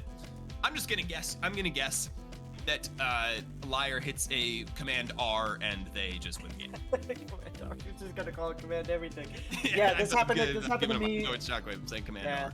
This happened to me and the man in the mid, the Aussie, who's also in chat to us last night over on Blue Water. So it happened to me yesterday. It is a bug. It sucks, unfortunately, but we won't be able to see what ends up happening in that game. But unfortunate for Eclipse because they came out really strong, right? Like, they were doing everything they should be doing. Thin was basically doing what Red Sharky was doing last game, just earlier in the game. They had a huge lead in kills and objectives, but they were also so far behind on CS, so they cleaned up a couple things in that game, but they also were still falling behind on some of the fundamentals. So I liked their vision, I liked their team fights that they wanted to take early on, the 2v2s, the 3v3s, and the outnumbering and Thin going around the map, really good. But unfortunately, even with that, like when you play your jungle perfectly and your lane still lose, it's the most infuriating thing, but it happens. Yeah, it absolutely does. And signs of life in the places that we wanted to see them, I will say, from the side of Eclipse, right? Sushi getting bullied so hard in game number one, gets bullied a bit here, but fights back, grabs some kills on the overextensions from Malevolent Blight, right? Finn got bullied in that game number one, too, and found a lot of proactive looks in this game number two. So we saw the things from Eclipse that we wanted to see from them. It just still didn't work out. They're getting, to be completely honest, just out executed in these team fights. Mhm. Right, Blight is there and has the vision control, yes, but then in the actual mechanics of the team fights, they're just out executing. It didn't feel like Eclipse had the chance to really get any damage down onto the Liar and Viper. So efficient as carries in this game, like pumping damage, staying alive. Really, really clean work from Blight. It is, yeah, and understated in the build up to this series was the bot lane, right? Like not a lot was said about Viper and Akala, right? It was all about the mid lane, the top lane, how they're outmatched, and these two are so much stronger, and the jungle is kind of a wash. But obviously, Lyre is pulling their weight. Like Mm. I don't think anybody can argue that. Oh I yeah. think maybe something besides the Ari in the mid lane could have contended with that Oriana a little bit. But I don't know, man. With the way that Lyra was playing and using the lack of vision created by the Nocturne ult twice to basically get a 3 and a 4 man shockwave off from nowhere was crazy. Like that's such good synergy between this mid laner and this jungle, and I love to see it. Lyre and Red Sharky just doing really well together, and obviously Nitro Zeus doing his own thing in the top lane. Yes, he gets a he's, first blood he's, on Sushi, he's gets a hanging little out. overzealous, gives the lane back, and into a super scaling Ornn. Usually Spamming that's emotes the bad. whole time. Yeah, spamming emotes. I think it must be macro to his keys or something because they're Yeah, coming there's out something he's doing. pretty You're just good. like, every time I press Q, it emotes. Yeah, Just oh like, no. So it is fun to see these two going at it. I think Sushi had a much better game this yeah. time around. I would have liked to have seen something more like this from him in game one, but unfortunately it still comes on the back. And then Chernigane and Red Panda, they need to figure out something. I wouldn't hate to see Lokiath maybe going on to like a Smolder or some sort of like AD mid laner in the third game and putting Chernigane on maybe a control mage or something like a Brand um, or even like a Vagar, something like super safe that will scale and you don't have to pay too much attention to it because even on the Jinx, it just wasn't that effective, especially into Viper's Kaisa. Just really outplayed on that champion that game. Unfortunate for them. And then the support pick. I don't know how much I really like Janna in this with a Jinx. I would have much rather the Braum or some sort of like harder disengage. Maybe even a Maokai or something that could have hopped on top of the Zinchao, or I mean on top of the Nocturne every time they came in. But just kind of unfortunate that this Nocturne Ori worked out so well for them. Yeah, it really, really did for Malevolent Blight. Now, Eclipse is going to have to go back to the drawing board. They're going to have to change something before game three. Hope is not quite dead for them, but it is dwindling. We'll see if they can start the reverse sweep here in game number three. Stick around. Loki's mad now.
Gladiator, Gladiator, it's Gladiator.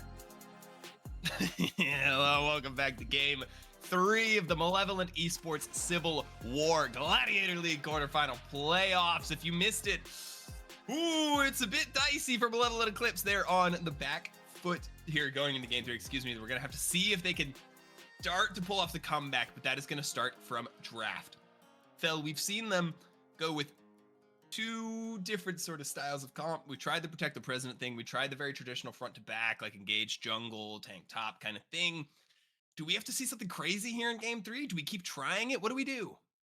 So I don't think that the problem lies within there. I said it kind of at the end of the game 2 there. I think maybe putting trainer gain onto something a little more self-sufficient besides a Jinx or I'm blanking on what they played the first game, but maybe put him on a control mage, something with a lot of wave clear, like a Ziggs, like a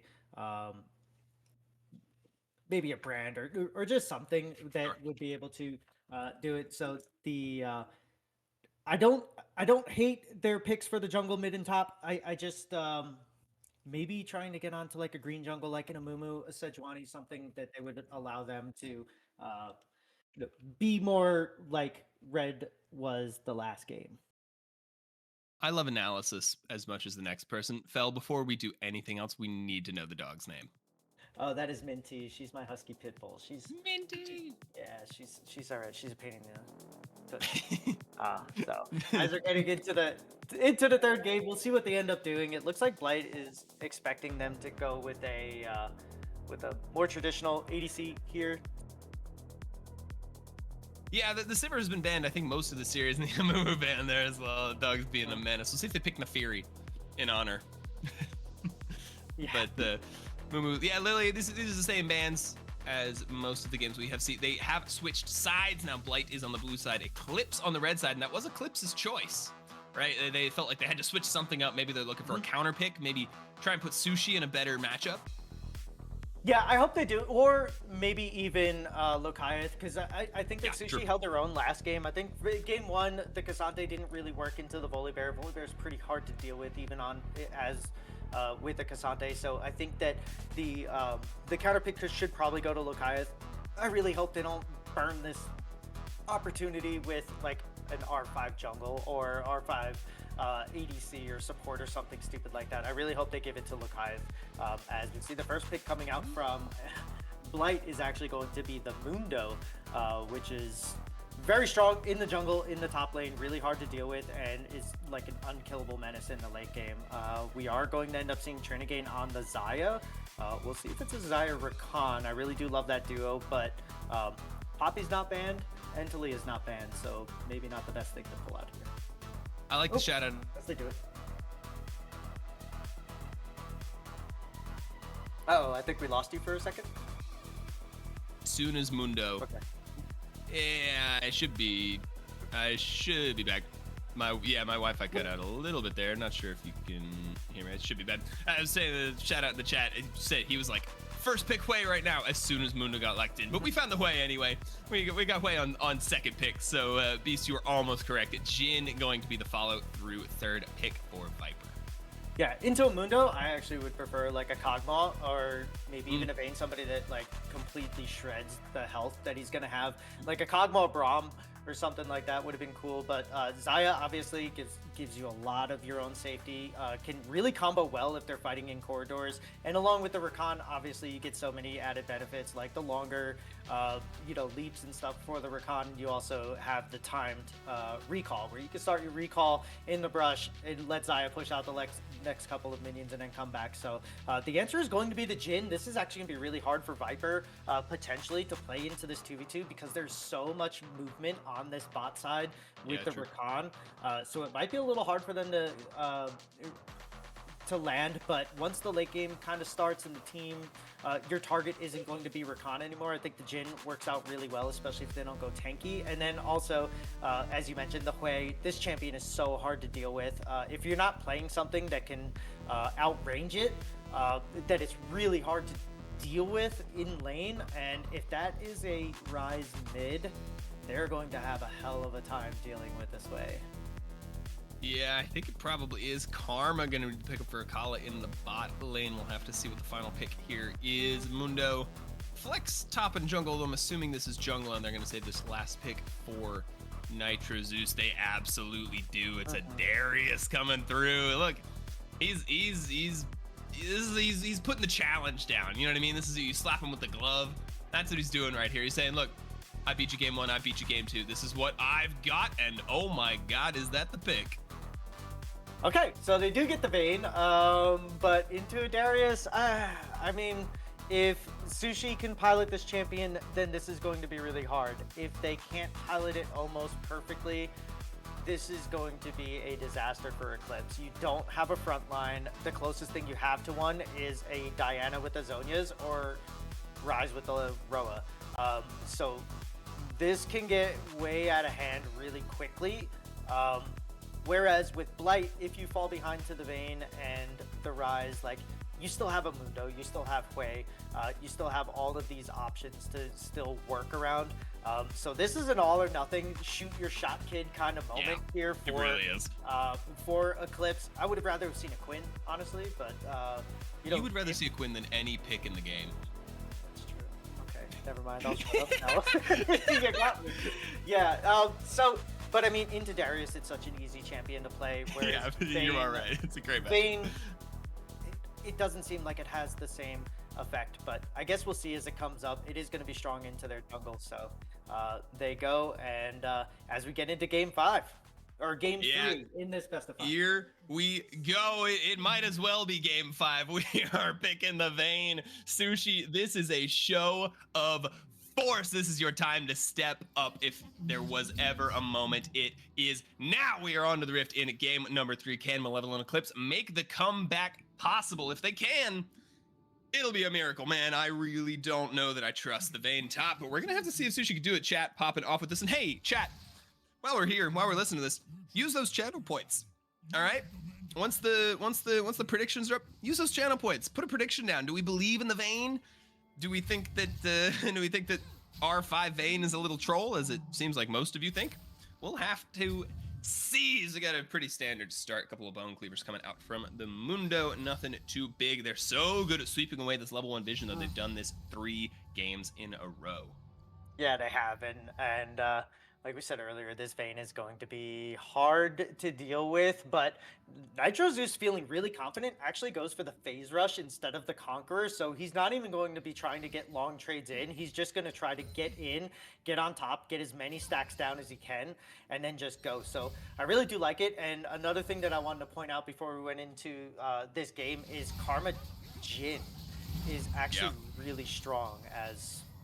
Not looking too strong in this level 1. It gets ignited down. I mean, that was mostly just some ignite damage. Nitro Zeus pushing Sushi in, gets the hemorrhage stacks on. Sushi forced the flash. Zeus flashes after him. Who gets it? It's Nitro Zeus. Put Sushi in the dirt. That is not the start you want for your R5 Vayne. No, it's not, and I don't really know how that developed, but we did see that Vayne ended up moving towards the minion wave pretty quickly, and Darius was sitting inside of the bush, as we're going to see here on the replay. And this is probably just the age-old, I know he's there, but I'm just going to do this anyway, misplay that you get from ranged top laners who think that they're safe, and Nitro Zeus just doing a really good job of getting that. You should not hit that. That ghost should have come out from Vayne and straight into the tribe rush. Go down a ghost and don't give away first blood. Instead, they don't use it. He's back in. Yeah. Oh, that's a painful one for Sushi. As we cut back to live, we'll see how bad it got. Didn't get too bad in the CS department, but Darius walking back into the lane with the boots completed. Sushi gonna be kicking himself for that one, but it's not over. It's not over. That's not the start you want, but the game is not over. We'll have to see if Lokai can get some work done on the Ryze in the mid lane. Been a little bit quiet so far in this series, in this mid lane matchup. But Ryze, a pick that can take over the team fights a little more than, say, the Ahri. Can pump out the damage if they need, but honestly, this team doesn't lack on damage. And I don't want to say worried. I'm curious to see. A lot of the engage pressure is going to be on Red Panda, who we see picking up a little engage here. They get onto Akala in the bot lane. Will just walk out into that second bush. And now rooted up, Red Panda gets the E away. Has flash available if he needs it. Not going to use it, Viper. Ooh, stun on Zeus into the wall. Nice. Oh, I guess a double pull will fall at the end there, though. Sharky stuck sort of in the play. Not sure if he's going to pick anything up here. Sushi gets the tumble away, and Sharky going to fall. Overextension on the top side as we got some action to the bot lane as well. Fell this game much more exciting a start than the last two. Yeah, it is, and Rakan getting caught here before this play developed. Unfortunate, and then he stuck around too long.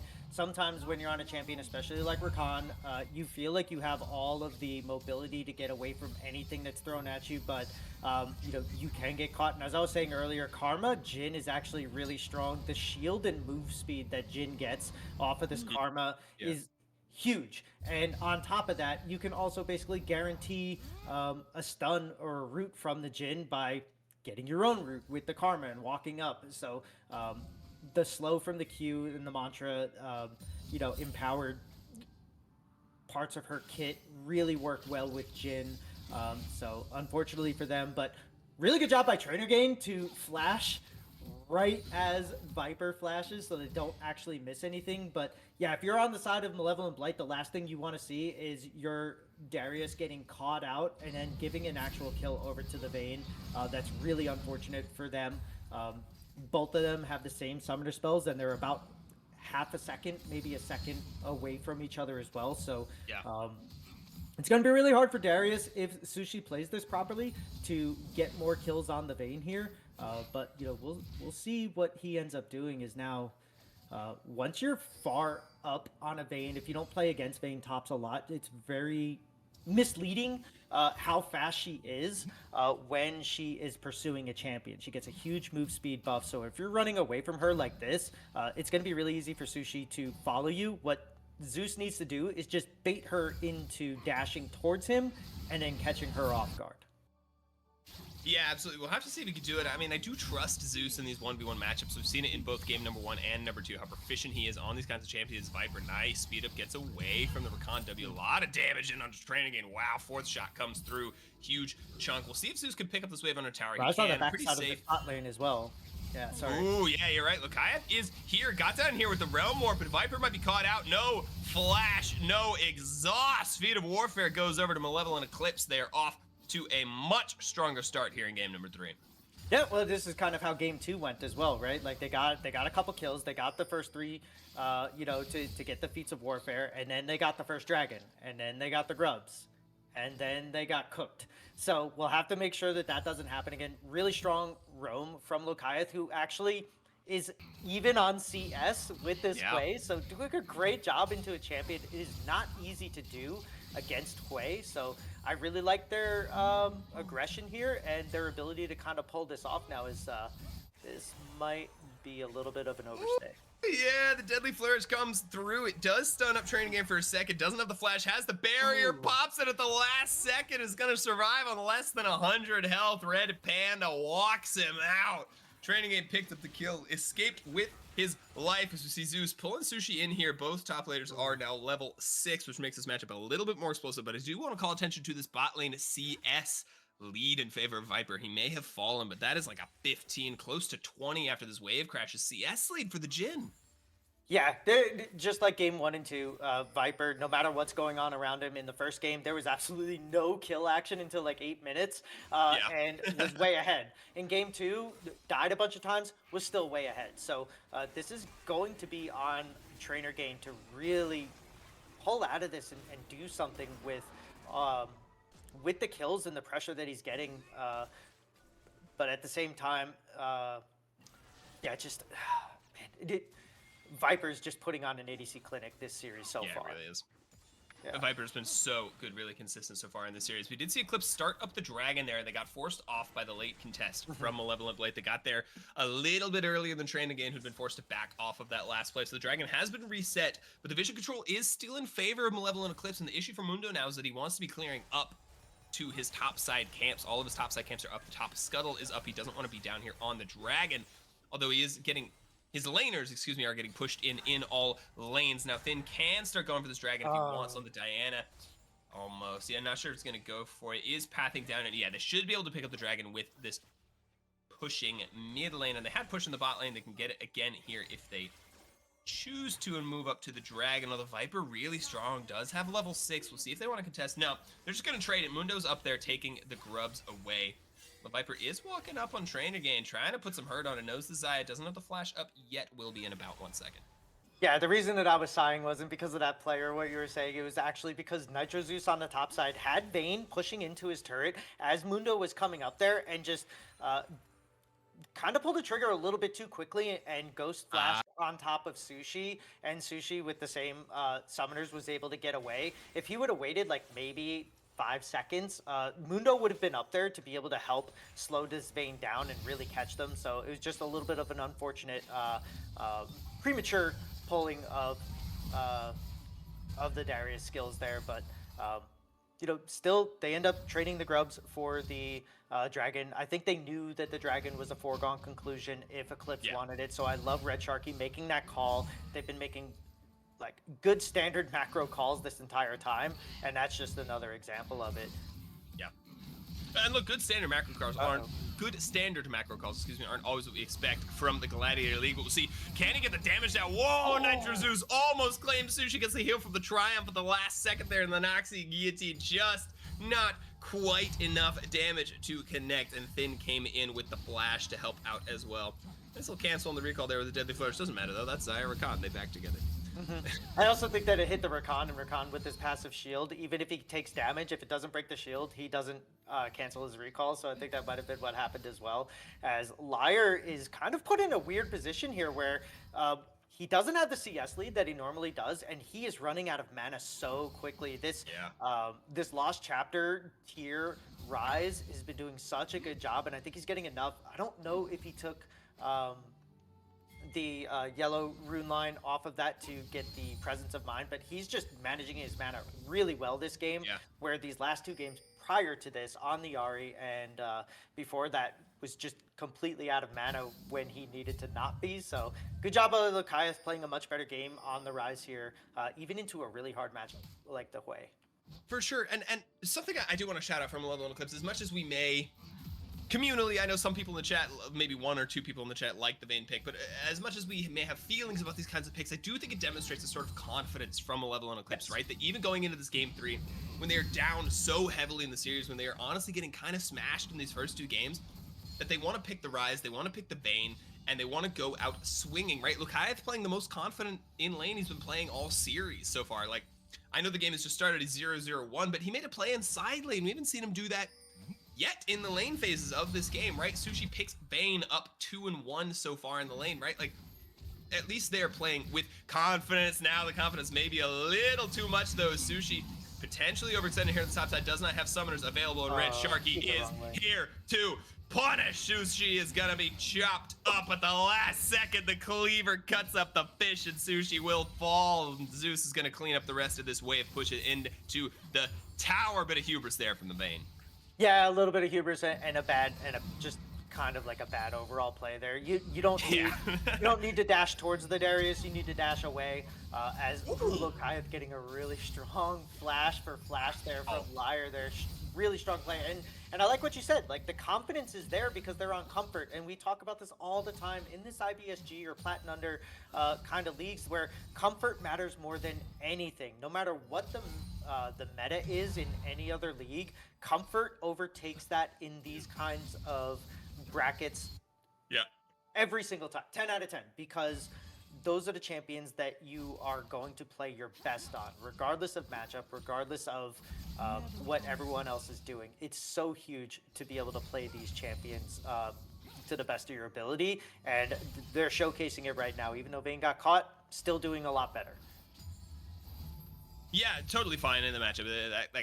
That pick does not end her game by any means. The gold pretty much even here going into more of the mid game as we hit about 13 minutes. Bax cancels again in the bot lane here. Struggling a little bit though. I will say this is the point of weakness right now in this game for Eclipse. Up 35 CS on the Jhin. Viper is really showing him how it's done in the bot lane. Yeah, and I think it's Karma is so annoying to deal with. She negates so much damage. And another problem too is that Red Panda, even though he's been doing a good job with the engages and the shielding, he has not been doing a good job on the As fight's breaking out here. Yeah, we got a bit of a play. Flash in and the Ghost Pop for Nitro Zeus as well. Sushi used the flash already. Noxie and Guillotine again. Not quite enough damage, and the Q does not connect. Eclipse winning on both sides of the map as Thin finds the gank onto the bot side, and they pick up a kill onto Akala. 6-3 now on the kill line for Malevolent Eclipse, and the gold lead does expand. Yeah, 1.3 now. Not as big as they would like it, but Sushi getting a lot of work done here on the top lane. And if I'm Red Sharky right now, I'm telling Darius, hey, just chill, just sit in the back, just do your thing. As look, I might end up getting hit here by this way. He will. Good kill. Nice pick from Liar there, and the action isn't over. The curtain call has opened up here on the bot side on the map. Oh, and it does so much damage. Thin flashes of the wall. Sharky follows him with a flash of his own. Altus Pop training and gets out with the blast cone. The turret falls on the top side of the map for Malevolent Eclipse, which should secure them the beats, but the dragon will go down to Malevolent Blight. Yeah, and big shout out to the chat, by the way. Red Face Beast in the chat saying he's not going to gank until he has Heartsteel. And as soon as he has Heartsteel, he went up there and ganked the Vayne and got the kill. So just a little shout out to the chat. But yeah, you know, you're making plays, but then you lose the objectives. So you have to make sure that when you are doing these plays and you get the kill onto the Karma, that you're either resetting properly and then getting to the objectives, or you're just trying to get some vision down and making cross-map plays. I think at this point now that it's Thin's turn to just sit up on the top and give your Vayne what they need. Give them more kills, feed them, and get this Darius caught out, because Nitro Zeus is overextending on this Darius, as we see, and Sushi being good enough on the Vayne to you know, punish him when he does, and even though he's taking these trades little close, is getting the kills. So I want to see Thin start to maybe hover around this Vayne a little bit more. I think that if you get a Diana Vayne in, you know, especially a much farther ahead Vayne against the Darius Mundo, I think that you're going to get that 2 kills every single time. So really would like to see them start to play around this now, as the one who's caught out is going to be Sushi. Yeah, Blight the ones playing around it as they think they've found Sushi, and they absolutely have. Nitro Zeus gets the pick up for the kill there, as the rest of the team for Eclipse has roamed up here. They were trying to contest the Herald, but that's such a punishing death for Sushi, because look at all they're missing on the bot side. There's nobody answering this Jin. Viper is getting so much work done down here with 3 grubs. He's going to take down this entire tier 1 tower, while the rest of the team just sort of spins their wheels up top because the Vayne's dead. Yeah, that, and on top of this, Red Panda, use your wards, please.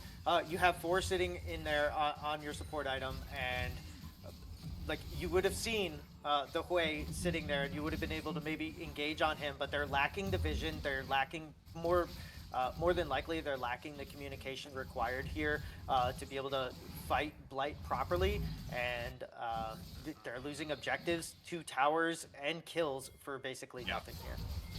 As we see, Nitro Zeus, though, you were talking about it earlier, his overextensions have been a problem, and he's doing it again. Overextended, caught out by Thin. Now Sharky, maybe the one caught out in the river as well, stayed a little too long after the Herald, maybe tried to save Zeus. Doesn't have the flash, might just have enough move speed to get away. Cleaver sort of in a random direction, but Red Panda doesn't quite connect to the W, so it doesn't really matter. But as I was gonna say in response to what you were saying earlier, yeah, Nitro Zeus being caught out in the side lane is not unprecedented, right? We saw this in both game 1 and game 2, except in those games, and even in this game, we could see it's his inclination. He feels like he has the hands, he gets caught out in the side lane, he just goes in for the 1v2, and that worked really well on the Volibear. It worked kind of okay on the Aatrox. It's not gonna work on a 4-death Darius. No, it's not, especially when your summoners aren't up and you're not able to really do anything to this. So speaking of getting caught out, Red Panda a little bit. But ooh, yeah, goes back in with the W, but gonna get knocked up by the Herald. Red Sharky grabs him with it. The red animals here, really, with the summoner names are quite funny, but I'm getting a little distracted. The curtain call's coming through, and Trainer Gain is flashing out for his life. But Viper bends it like Beckham and grabs it with a 4th shot. The tier 1 falls. The Herald crashes into the tier 2, and they get the kill. Viper, lots of damage with the 4th shot there, but Sushi should be able to clean this one up. Tumble forward, though, might fall at the last second. Doesn't, lives with a sliver of health. Akala tries his best to get out, but Zeus is here. The Noxie Guillotine picks up the first one. Can Sushi get out? Doesn't have the flash yet, and the Guillotine grabs the reset. He's taking their heads off. It's another bloodbath in the mid lane. Blight picks up some kills at the end. yeah, and this was a weird one from Red Panda here. You get the jump out and you W back in, and a lot of like the most fun combo to play on any support is probably the EWE, where you go in, go back out, get back in, and Yep. instead he gets rooted. So doesn't get to pull it off. Trainer Game doing a good job here of kiting this Mundo back. He does end up dying for this eventually, because Shia LaBeouf comes up and ends up spinning these things. Look at that! Oh my God! Just curve the bullets around. Really good job by Viper there, and then Sushi on the back line here just goes a little bit too far, trying to get Red Sharky. Should have just started out onto the Jin, and I think you would have had a lot more health here to kind of keep going. But as the rest of the team shows up, Sushi not really knowing what they want to do, and then on the other side there, Nitro Zeus being able to get that max range Q to just get the auto stacks for a full Noxigane guillotine there. Just big play after big play, and both teams trying to make them, because Blight wants to put them away, and Eclipse want to sow the seeds of doubt.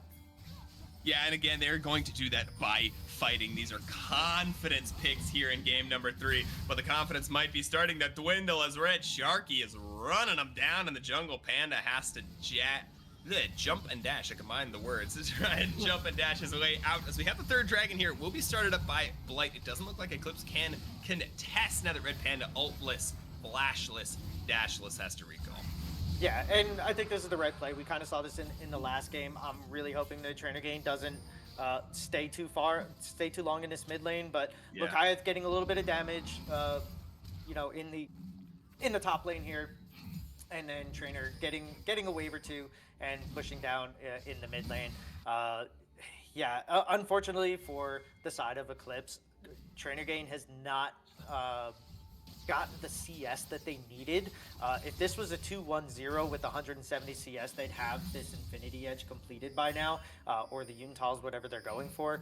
But just not working out their way as Zeus is going to come in here. Yeah, trying to repeat the level 1 brush cheese gank. We'll see if it works out. Doesn't have the ghost.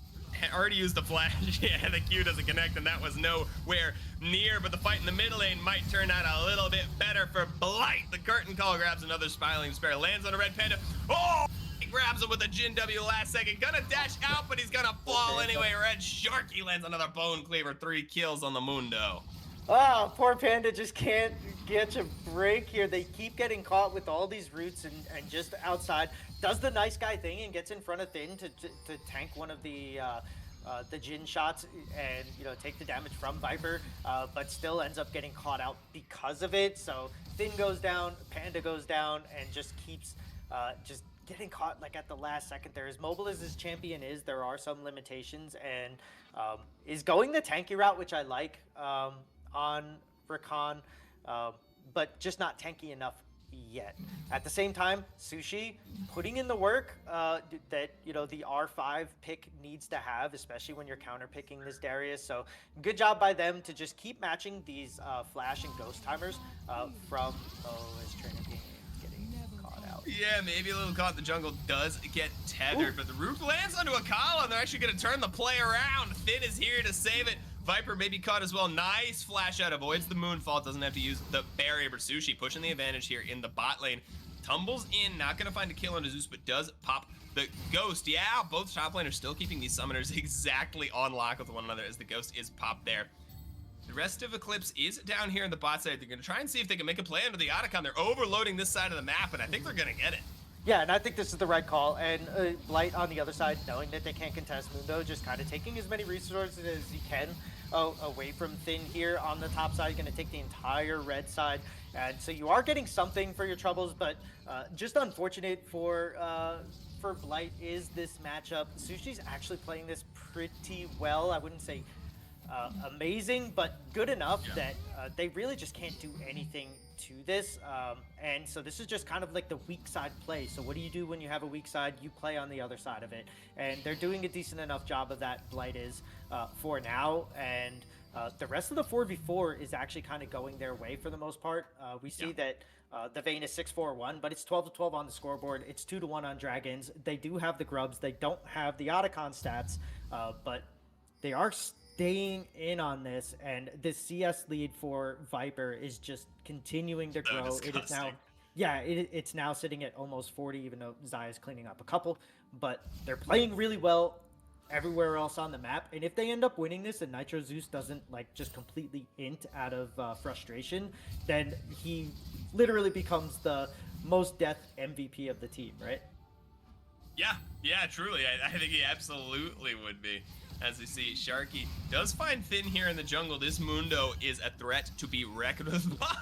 Blast cone back over his head into the bush, gets connected with the bone cleaver at the last second, but Sharky gonna let him get away. Lakiath here in the side lane, been a bit quiet since that early game, since getting the gangs off. 0-1 and 4 on the rise, doing all right, but we're gonna have to see him start showing up in these team fights. My only worry with their comp, even though Sushi is ahead, is that these team fights are really hard to execute. Right, you've got Thin to engage, you've got Red Panda to engage, but Red Panda's been getting caught a lot on these engage attempts. They're gonna have to really get some work in from Lokiath on the backline if they want to win at these team fights. Yeah, and I think maybe a Shirelia's on the Rakan. It's one of my favorite items to put on him because it gives your team the ability to just go, kind of alongside everything else as they're kind of getting caught from behind here as Jin and Armor are also coming down the jungle. Sharky wants to engage. He knows he's tanky enough to take the Moonfall. Thin taken really low, gets hit with the third shot, fourth shot coming in. Smack Red Panda. Viper just does not miss. Zeus gonna make a bleed down with the hemorrhage stacks. The Realm Warp is here though. Lakiath is available with the backup. Akala taken really low. Sushi doing a lot of work, spiraling to spare. In under train again, gonna dodge away with the Feather Storm though. Viper's down. Liar's the only one left remaining, but he's gonna have to flash out. That's a triple kill to the Vayne in the final hour. Sushi keeps Malevolent Eclipse alive.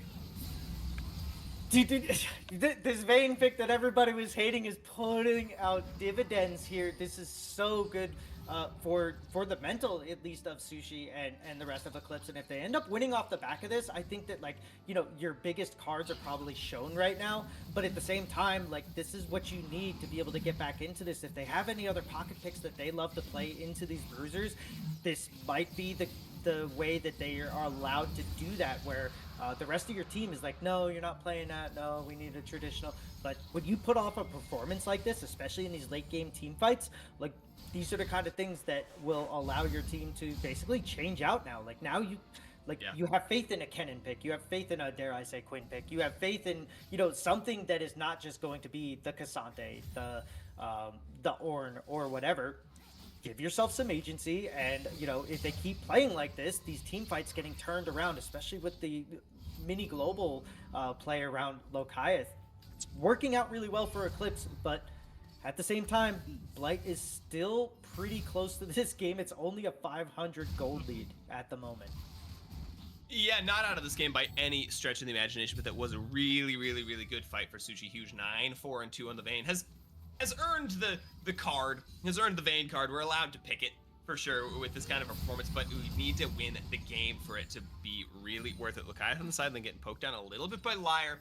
Liar been a bit quiet this game compared to the rest of the games, but Wayne maybe not as explosive a teamfight pick as the Orianna. Does more poke, does more zone control than the like explosive, oh, I hit one button and killed the whole team damage to see. There is a bit of a Baron contest happening up in the top side. Baron has been spawned about 2 minutes ago. It is 27 minutes, and there's no dragon for the next 3.5. So teams are gonna posture around these top side jungle camps, see if they can get some vision for the Baron, but I don't think anyone's gonna be starting it just yet. No, and Blight have to be careful. Hui is not there. He has no teleport, and they're sitting inside of a corridor, and Sushi with the fingers has been good enough on Vayne at the moment, so they need to be careful to make sure that they don't fight inside this and get knocked up into walls and allow Vayne to just sort of scrap from the outside. So good job by Eclipse to just press this vision forward. This is something that they were lacking a lot in game 1, a little bit in game 2, not as much, but it has been very hard for them to continue to get this vision and keep it, and that's what's going to win the game, tempo and vision. So they have to keep pressing this. Blight doing a really good job with the Hui on the bot side to keep pushing this bottom tier, having to have Lokiath basically respond to him, but you do still have a teleport advantage for this here. Is flashes and nice flash out from Akala. Was a little caught out there, but Sharky may be the one caught now. Starts popping the steroids. We'll see if he can get up. It doesn't have the flash of his own. Gonna get knocked up by Red Panda. Is gonna fall. Vayne does shred through these tanks, and that might just be the permission they needed to start up this Baron. Yeah, and that's what we were talking about in the draft prior to seeing all of the picks. Is I was like, maybe a Cogmon, maybe a Vayne if Trainer can pilot Yeah. it, but instead we get it out of Sushi. It's working out so well. Mundo, unfortunately, once there's one knockup that hits and his passive pops off, you can get stunned in the walls. You can get pulled back in with the Diana ult. So this is a really frustrating matchup. I don't think that they saw this pick coming, and I think it's kind of thrown them a little awry. But even with that, they're only down 2.5K, and I think 2,000 of that is like the initial Baron money. So Yeah. it's still really close, and it's still anybody's game. Yeah, and it's really hard to count Blight out, just given what we've seen from them in games 1 and 2, right? We know this team is really scary. We know all of these players individually, mechanically, are really great.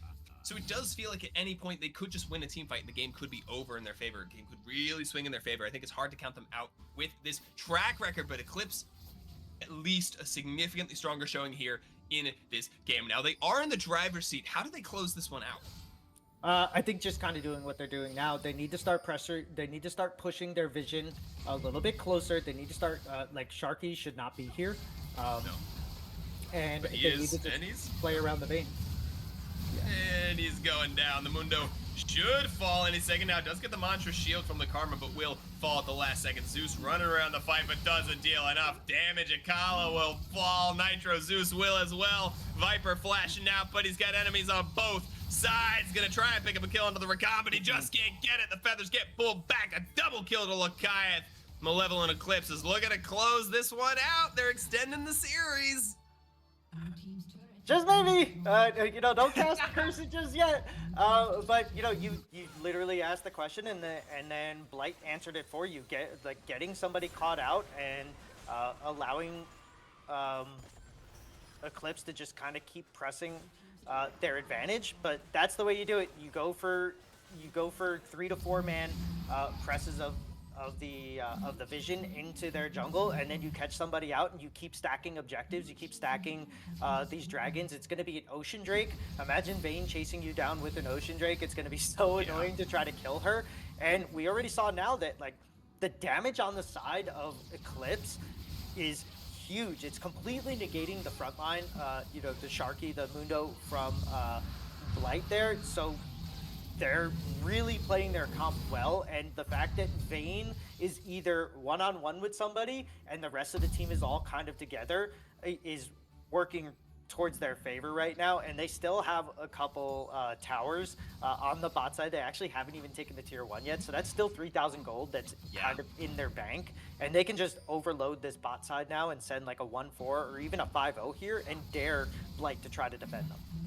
Yeah, the third dragon was picked up, and they're going to try to close this one out nice and clean. They take the 2 inhibs. They do not overextend for Nexus Towers. They back off to take the Drake. They've now claimed the bot lane tier 1, as you were talking about, some of that standing gold continuing to fall up now about 8 and 7,500 gold, something like that. Yeah, up a lot of gold for Eclipse here. Absolutely in the driver's seat. They just need to close it out. The next team fight, though, probably ends this game. Sushi level 18 on the Vayne compared to the 15 for Nitro Zeus and the Darius. Been really, really struggling this game in the matchup. And honestly, what I'm thinking about now, I know this game is not over. No. I know anything could happen. Sharky might be getting caught out again in his own jungle. He just can't be here. Does get the red buff, gets out of the last second. Moonfall will pop off the spell shield from the Mundo. I don't think they have enough damage to follow that one up quite yet. Liar is sort of on the flank here, not going to be able to find anything. There's no objective up.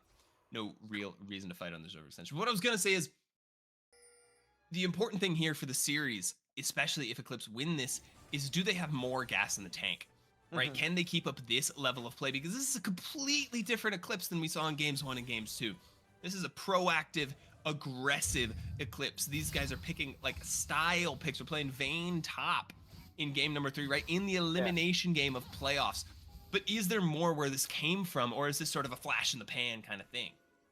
I think that Blight will probably be able to adapt to something like this. I think depending on what they have in store for Game 4, if it goes to that, is maybe, like I was saying earlier, maybe like a Kennen pick or a Gnar or something like that, where they can still, use their fingers to their advantage and kind of outplay that way. As this game goes on, I think that Eclipse even scales harder too. So it's going to be very difficult for Blight to come back in here. And I think that if you are them, you do kind of want a turtle, but at the same time, you probably want to get on to the next game. I think that Zeus is more than likely a little tilted during this one. But if you have the opportunity to close the series out here because Eclipse, overstays or does a greedy back on a ward and gets caught.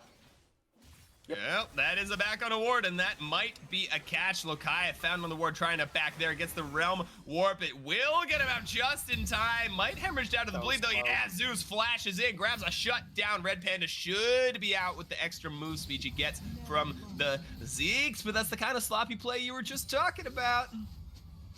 Yeah, man, we see this all the time.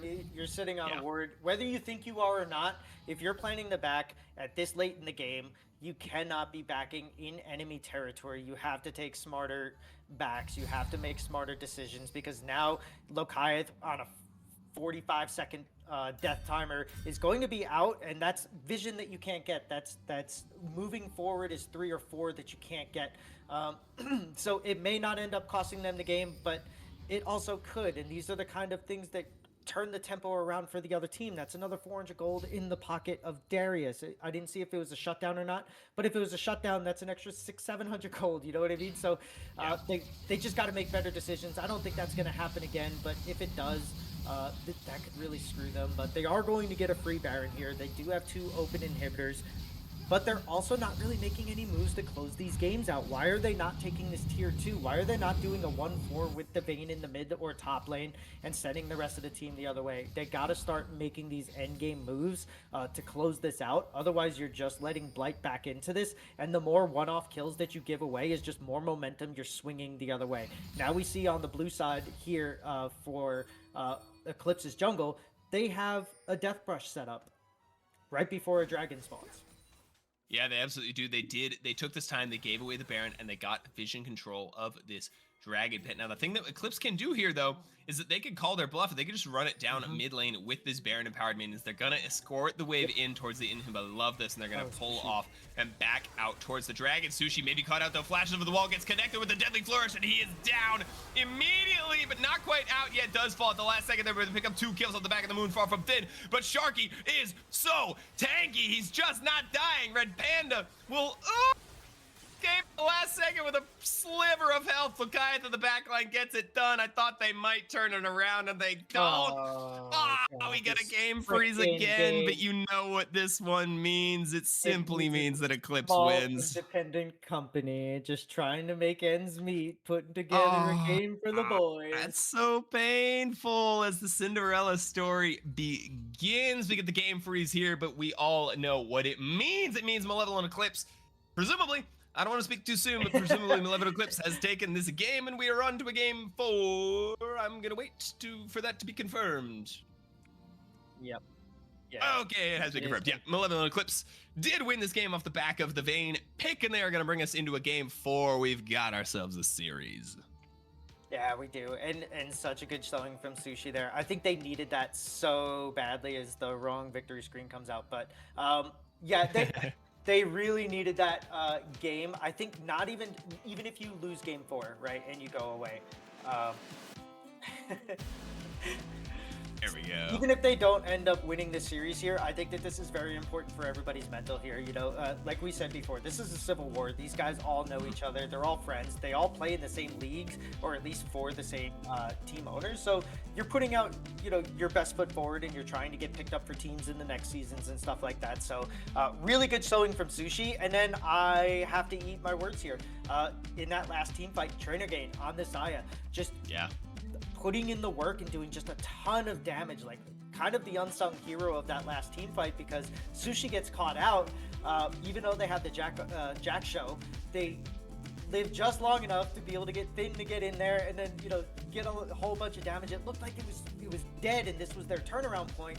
But then in comes Red Panda on the Rakan, in comes Trainer Gain on the Xayah, Lokayev getting into the back line, Trainer Gain putting out all the damage in that fight. Like, with Sushi down, they picked up the slack, and really good job from Eclipse on this one to play that one as a team and get that win. Yeah, they came out in this game 3 looking like a They hate each completely different other. They team. love each other. It is They good. hate each other. They love each other. We're not quite sure. They came out looking like a completely different team, man. This is not the same Eclipse that we saw in games number 1 and 2. This team was proactive. This team was aggressive. This team is picking crazy fun things like the Vayne in the top lane, putting up 37,000 damage by the end of the game, level 18 on the Vayne. Like, props to Sushi, man. You had it in you, but is there more left where this came from? Is there more gas in the tank for Malevolent Eclipse? That's what we'll have to find out going into game 4. We're going to take a quick break. I'm going to rest my voice before we get to game 4, but we have ourselves a series, folks. Stick around. Let's go. Woo.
Welcome back to game number 4 of our Gladiator League quarter final playoff series between Malevolent, Eclipse, and Blight. Phil will be back in just a second. There he is, letting the little dogs out.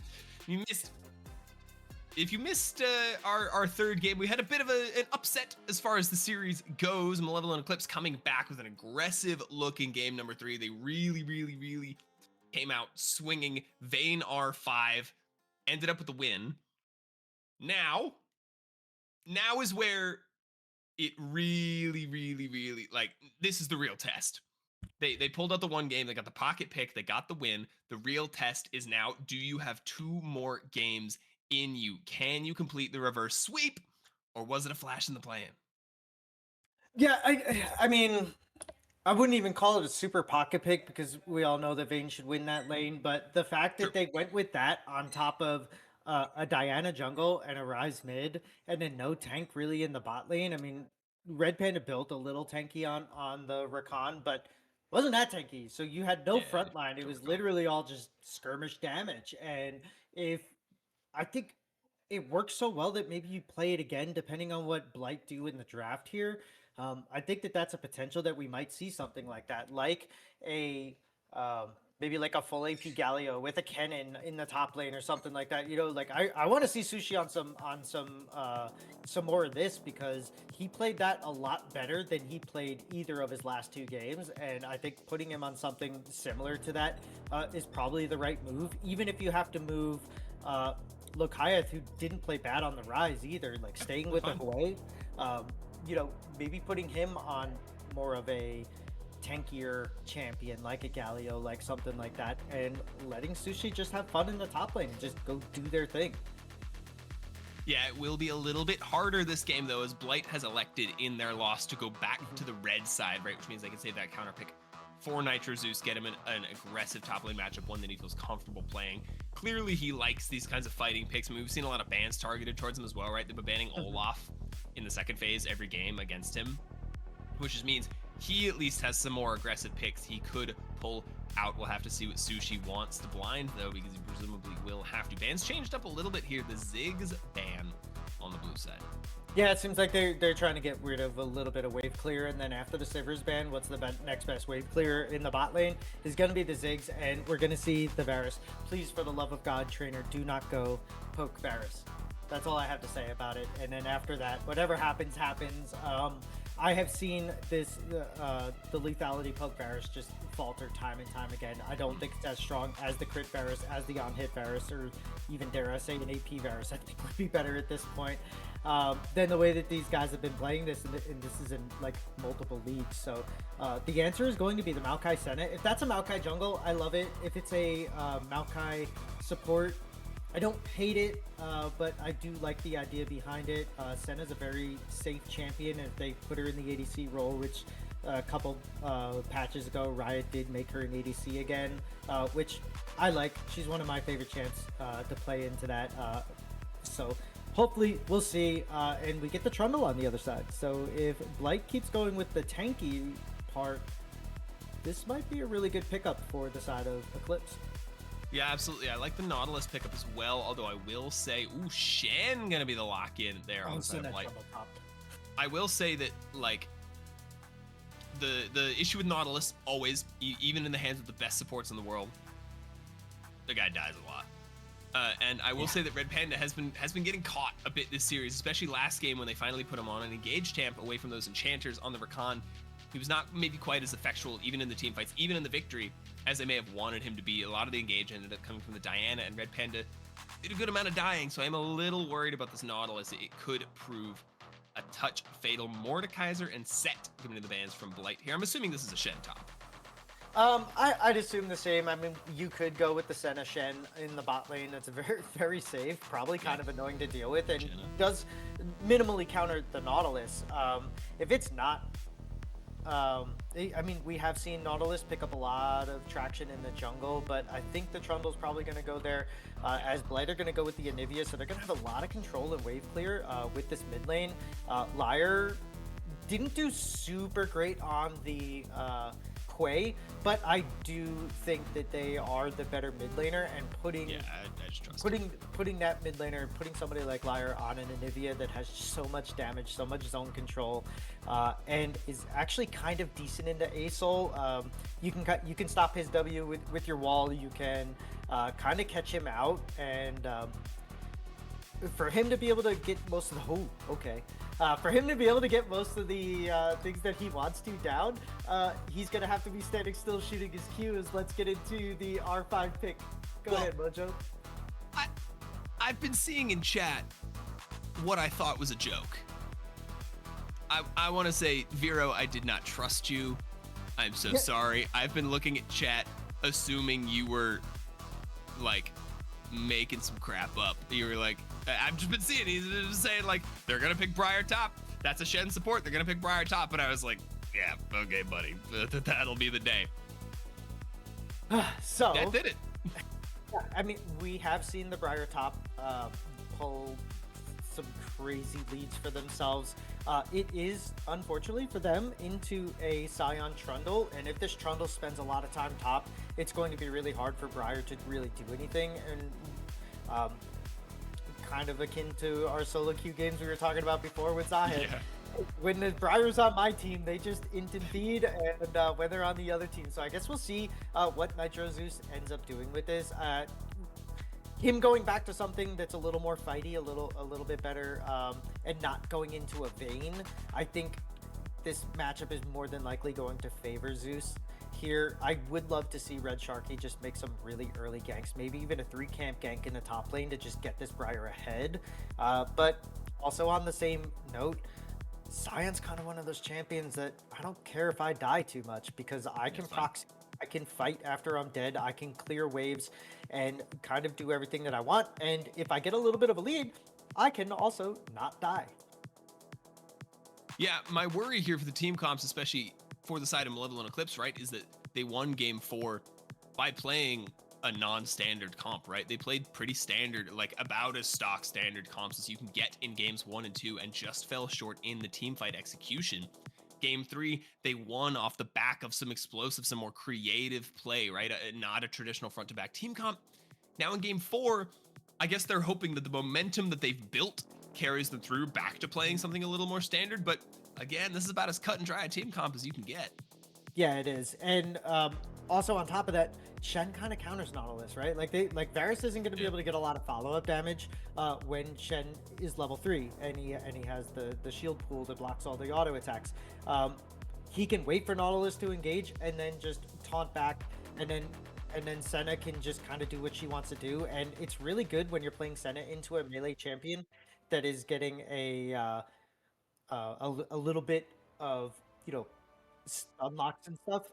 So we'll see if she's able to farm up properly and get to a lot of stacks early, or if this lane is kind of cooked. But I do see the lethal tempo on Varus. I do breathe a sigh of relief, and I am happy that they ended up going with that.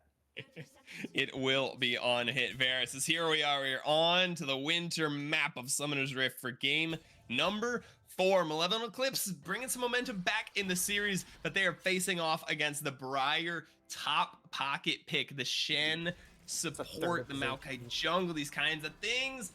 Malevolent Blight has the sauce absolutely in this champ select. And if you want to maybe put your money where your mouth is, I've been seeing a lot of takes in chat this series. I just want to say, and if you want to put your money where your mouth is, put some channel points on the line, guys. All right, put some of those channel points. I know you have some stored up. I have some. I'm not gonna bet because I'm casting, but if you want to, you should put a little prediction in there. Yeah, and another thing too, with the Shen, Briar hitting an ult and saying, "Hey, follow me," is going to be something that we're going to get to see. So much like the Nocturne Ori combo that we had earlier between Sharky and Lyre, now it's Zeus and Akala's turn to really showcase their ability to work together here too. So I love the comp from Blight. I love what Eclipse did last game, where they just put everybody on like some sort of a comfort and like a weird, completely off meta, completely non-standard. And now Blight is doing it. So we'll see if it pays dividends. I mean, if it doesn't, then that is going to be such a huge blow to their ego, to their confidence. So we'll see if they can pull this off. But if not, all the momentum is going to be going the way of Eclipse in Game 5. Yeah, I love that. Babe, we have Nocturne Oriana at home. Nocturne Oriana at home is Briar ult and Shen ult at the same time. As we do have a little bit of a skirmish on the bot side, though. Akala going in with the taunt. Trainer Gain ignited up. This is sort of the same thing we saw last game from them, putting the hurt on them in that level 2, pushing in for the Briar up the top lane. Not surprising. Teleport Ignite. Gonna be the summoner spells for Nitro Zeus. Are you telling me that Zeus is pushing in again and being extremely aggressive with his wave states? I never would have I never would have guessed. Yeah, I really like it. I mean, what's not broken, don't fix. Yeah. Akala Oh, nice taunt from Akala. Almost got the kill. Trainer Game flash out of the last second. Panda had the flash as well. The Shen getting it done in the early game. Yeah, Shen has so much just innate damage right off the back there. As Zeus is actually going to get caught up here. Sion getting first blood. And that is the problem with Briar. If you do not have your E up and you overstep, you can get punished so easily. And unfortunate for Zeus there. Just steps a little bit too close to the fire as we watch this replay. I think he had a bleed on the Sion while he was hitting the minions. Yeah, it was something like that. It really looked a little funky. I understand Zeus not thinking this was what was going to happen. Oh. Yeah, he stunned the minion there, and he's just like, he might be the only thing in tower range, so barely. Oh, I just closed chat, and I really don't want to open it after that one. I'm a little afraid of what I might see. Look, great for Sushi, great for Malevolent Eclipse. That is really, really going to help neutralizing this lane. Yeah, 100% is. And oh my god, look at the Bramble Vest. Yeah, the Bramble Vest is going to come out. It's I mean, it's a 40% heal cut. You don't get anything else after that as far as heal cut goes. So Sion can literally take this and then just start building into his Sunfire or anything else that he wants. Is going to get rooted up here, Lucaia. Yeah, well-timed stun onto the Asol just as he started the flight path. Liar gonna grab a kill in the mid lane with a nice heads-up gank from Sharky on his way for the top crab it down to the bottom lane. Lucaia gonna miss a couple minions for that punish. Yeah, and that's what I was talking about earlier. You can buffer the Aurelion Soul. He cannot get his flight path if you time your wall correctly, and that's exactly what Liar did. Really well done by them, and just a great heads-up play. And then on the back of it, Sharky able to get a kill for his mid laner, and also that's a flashless Asol. And if you already know how to use the buffer properly, which obviously Liar does, there should be a repeat gank followed by a repeat gank in the mid lane and get your Anivia ahead as quickly as you can. I do want to say we must have missed something, maybe on the replay or something. Briar got a kill back onto the Sion. It's now 1-1 in that top lane match. It must have been during the replay of that top lane kill. He must have come back into the lane and gotten a kill somehow. Or really, yeah, during the replay, happened off of camera. We'll see if we can see it. But Nitro Zeus, look, that's huge actually, coming back into the matchup, coming back into the lane, grabbing the kill, completely evens it up, and now the gold lead does go over to Blight. Yeah. So I think we are going to see this Nitro Zeus going back in, but this Sion now, you can't time that during the E, you gotta wait for the end. So we are going to head to a replay to see this this Briar versus Sion and what ends up happening here as okay, it's just a regular teleport. Maybe Sushi just standing around a little bit too long, not respecting this Briar damage that's about to come out here. Yeah, while we're watching this, I will say I did just see another solo kill back on live. Sushi got him again, but yeah, we'll see here. Yeah, just doesn't respect the teleport and the ignite. That is a lot of damage coming through from Zeus, but back on live, we got some action as Eclipse picking up another couple of kills on the bot lane. Goes in, the Trundle will fall as well. Red Panda dies at the last second to Akala with the taunt. We have action all over the map, fellas. Lucaia is here in the mid lane, maybe a little overextended, caught by the wall, and Liar's gonna grab another kill. This game is exploding wide open. Just to recap, Sushi got another solo kill on the top lane while we were in the replay. Down in the bot side, Trainer Gain picked up 1, but Panda and Finn both fell. And if you got another solo in the mid lane.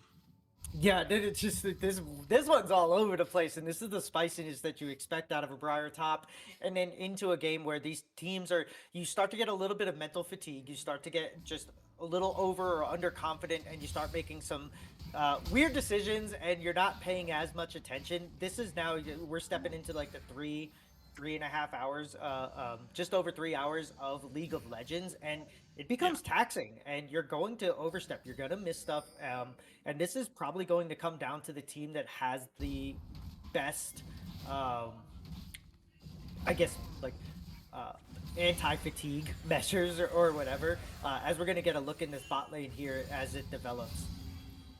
Yeah, I'm going to let you take the replay because I guarantee you there's going to be some random engage happening on live while this happens. So no, we'll watch it. There's nothing happening live, actually. So we will watch this replay as we get to see what happened here in the bot lane. It's some sort of explosive kind of fight. The pillar on the Viper doesn't quite connect. Thin stays for a really long time here.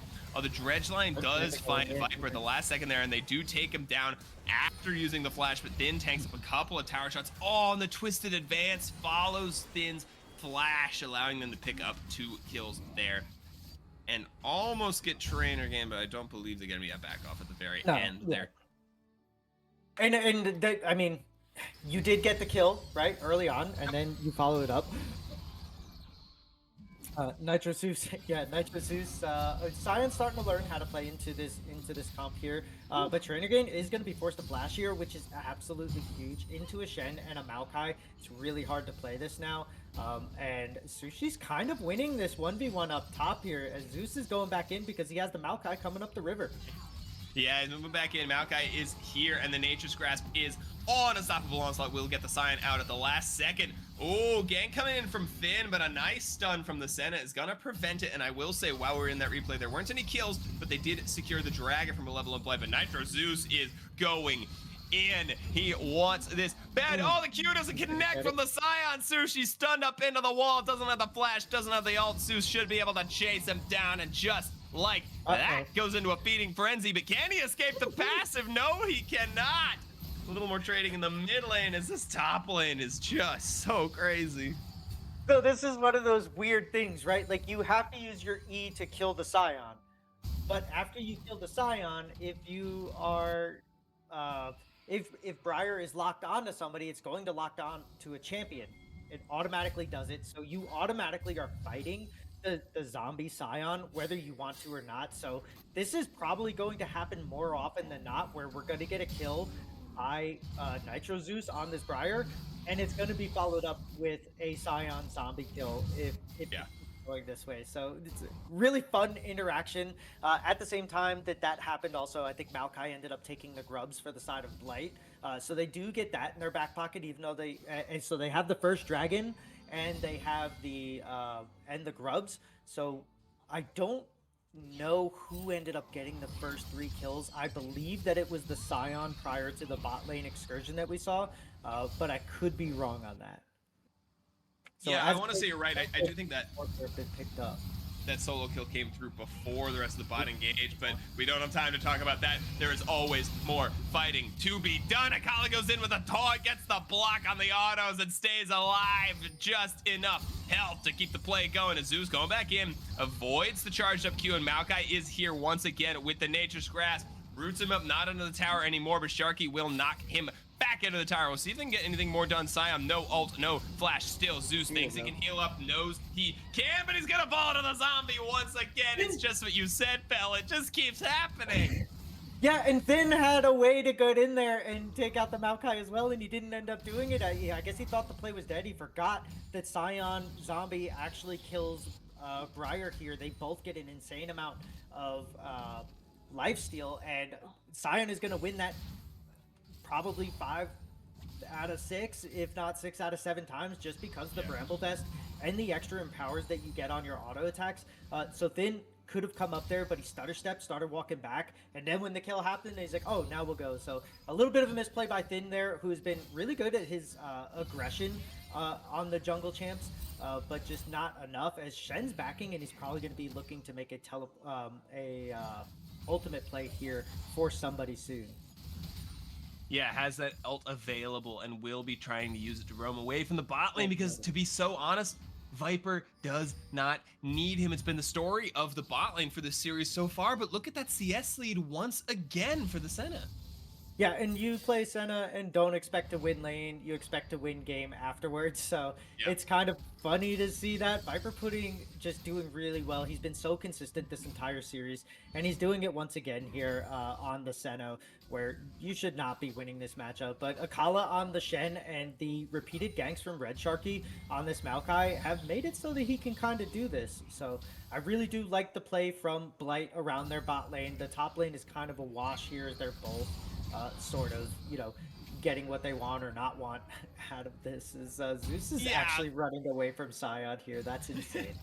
it's a weird one. I will say Nitrous is down like at least one full level here of And XP. We there's did see he DS. hit level 9 after level 10 was hit from Sushi, right? He was still level 8 when Sushi hit 10, so down a full level of XP, but is going to be relatively fine. Like, Scion's not going to be able to take over the game in the way that this Anivia and this Senna will if they continue to be up this much CS. But Briar going in once again. This man cannot be stopped. Well, no, okay, I take that back. He can be stopped, and he will be stopped quite often.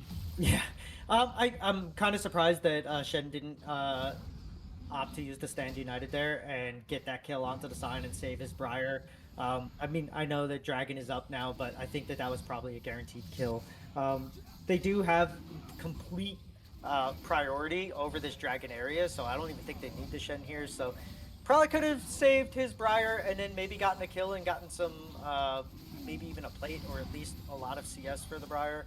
But at this point now, Nitro's just has fallen way behind up against this Scion, and the more armor and health that he gets, and the more grasp and passive stacks he gets from his W, is just going to be harder and harder for him to deal with.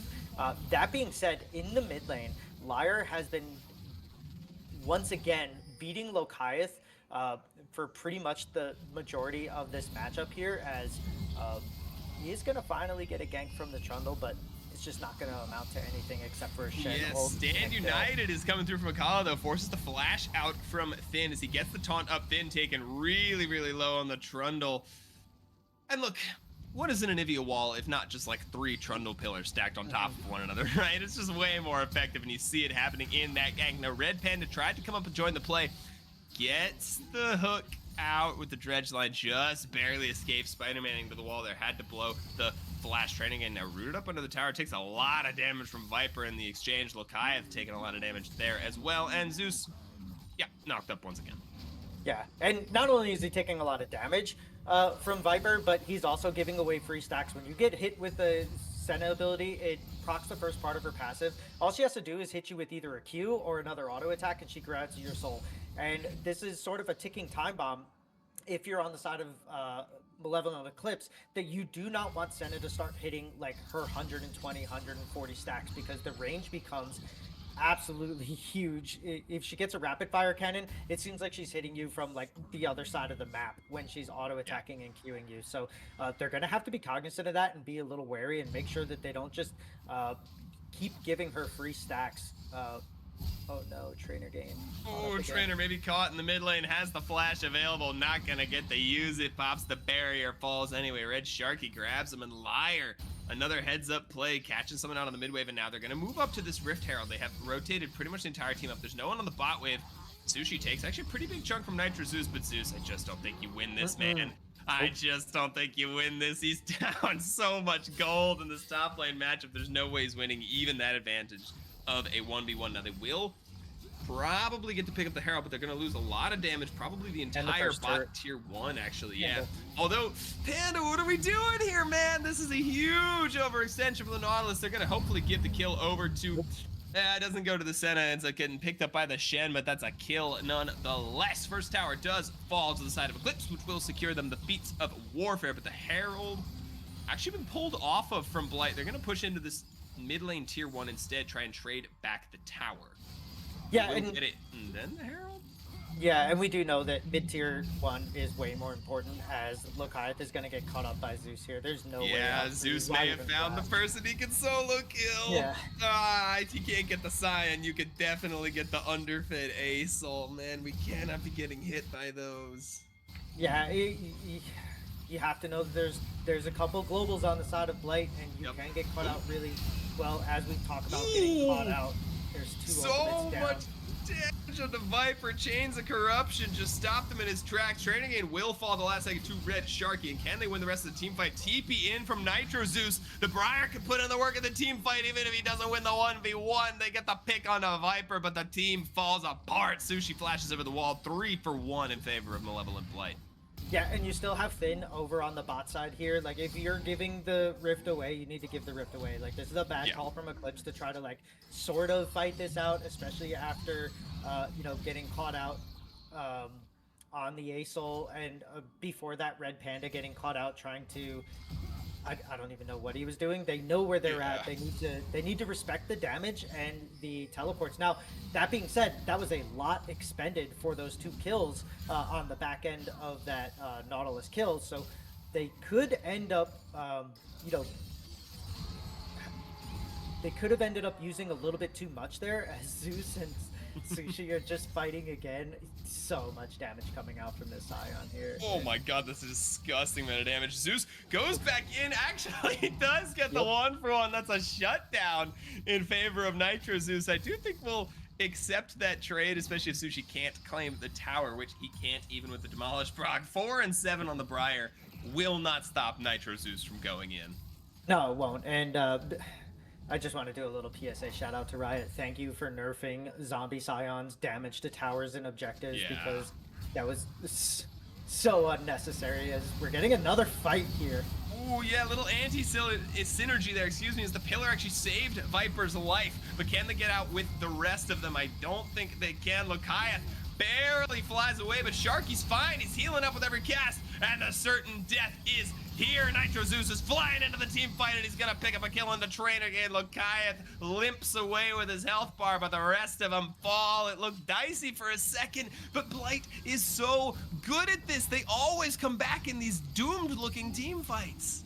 Yeah, when you have a Shen and you have a Briar being able to come back in on the backside of these fights, and also, like you said, good call. Unfortunately, bad execution. If you're thin, you cannot save the Senna from that. From that there. I think the only thing that they could have done there after that pillar misses is back off of that play and then try to get them to come into you. Like, maybe you just waste the Scion ult for nothing. Maybe you do this or that.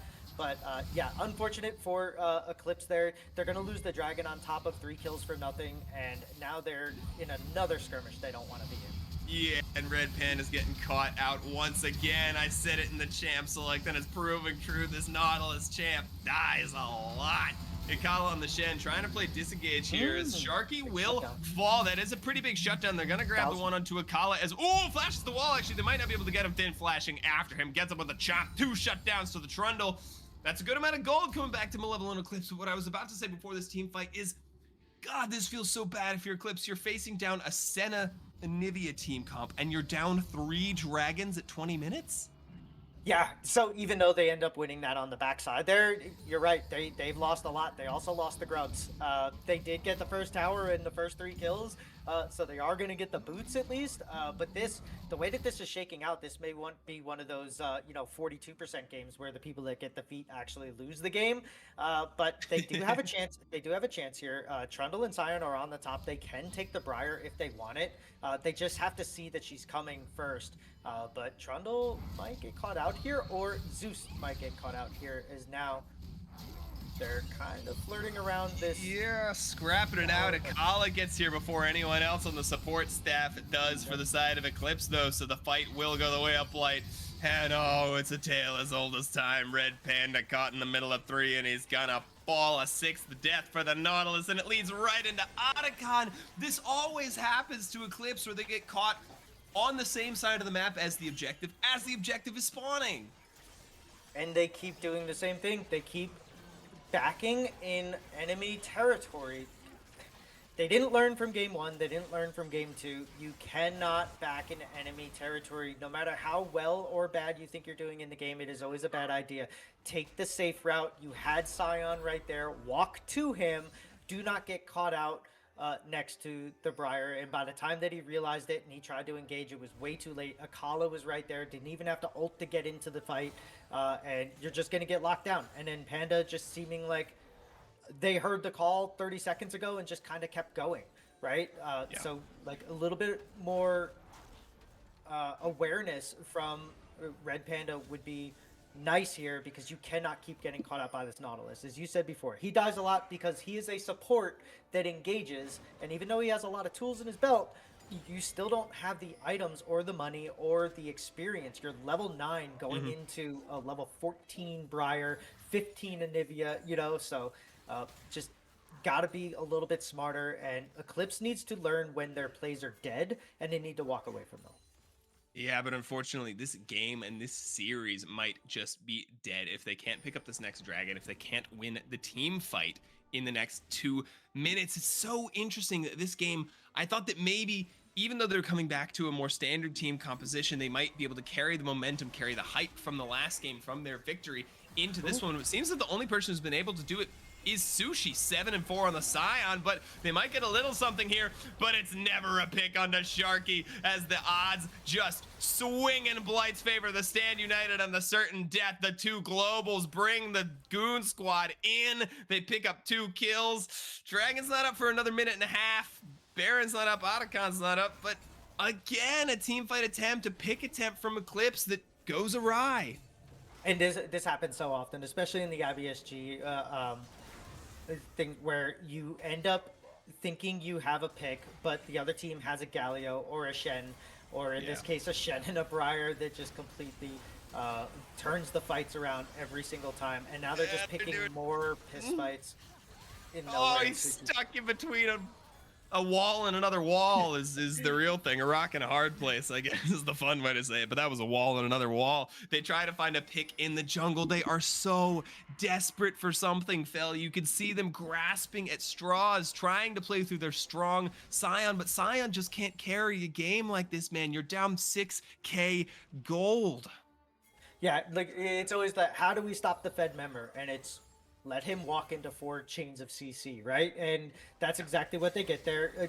Once again, they should realize that they're not going to get this. They're not going to win this. And instead of backing off and just walking away, they try to fight for the red buff. They try to fight for, the bad fight after that. And Otacon, actually, Reliant Soul teleporting, getting away. Zeus is not going to end up following him. I do think that there is a way that you can hit that on Briar and then follow the teleport. I know you can do it on certain champions with shields high enough to not take damage, but this dragon is more than likely going to go over to Blight unless Finn can make some sort of hero steal or hero play here. Probably will, but we're going to watch for the heroic steal. Finn is going to go for it. The Death Charge went out pretty ineffectively, and Red Panda is down before the fight even begins. The dragon down to half health, but no one's hitting it anymore. Finn has to flash out over the wall, eliminates any chance of a steal, and Liar, I agree with the scoreboard, is legendary in this game on the Anivia. The skies descend, and it deals a lot of damage. Sharky might fall, but they just don't have the damage. The Dragon Soul will go down. 3 kills as well for Malevolent Esports Blight, and you got to imagine that's going to pack it up. They're going to move to the Baron, and they're probably going to take this series. I think it's going to be one more reset, one more bad team fight from Eclipse, and then Blight is going to end this. Guess you're right. Flash in the pan for game 3. Sushi carrying his weight this game, but when the rest of your team is falling around you, it just feels so bad. There's not really anything you can do. As Liar picks up another kill here, and he's getting another one. It's a 1v3. Liar, you madman! He's gonna do it. 1v3 triple kill. Come on, you have to get it. He does the 1v3 triple kill in the mid lane. Liar is on fire this game. They pick up the Baron as well, and that just about seals the deal. Yeah, he basically said, I am disgusted with the way that I played Hui last game, and I'm going to make up for it 1000%. And on this Anivia, he's absolutely done that. I don't even know if they've popped his egg yet, let alone gotten a kill onto him. He is 11-0-4 now. He's going to get his Magi's. He's probably going to finish his Magic Pen. I'm freaking blanking on the name of it. So that's going to be huge back here now for him as well. And I don't know if there's enough wave clear. Void Staff, that's what it is, yes. And Magi's pickup. So yeah, he ends up going for that. And so that is super tanky, super damagey Anivia that just has so much zone control with his ult and his wall and is able to just do so much in these team fights. And now Finn's getting caught out once again in the jungle while Lokiath is trying to do his best to wave clear on the top, and it just seems like Eclipse, they're just biding as much time as they can before the inevitable downfall here. Yeah, absolutely. I mean, he had a quiet game 3 on the Hui pick. Not a bad game 3, but a quiet game 3. And this is a resounding statement here in game 4. Truly, truly, truly one of the best performances I have seen in this league, just by Liar this entire series. He's been playing so clean in the mid lane, just completely gapping Lokiath on this Anivia pick here. We'll see how they close this one out. They do have the Baron. They do have the Infernal Soul. It looks like a 4-1 Siege is going to be their answer. They do have Nitro Zeus up at the top lane on the Briar trying to push in. But Asol, pretty good at clearing the waves, pretty good at defending. They've been able to clear this mid wave as well, and the push has been largely ineffective. But here comes the engage. Panda taking a bit low depth charge onto Viper, doesn't find anything.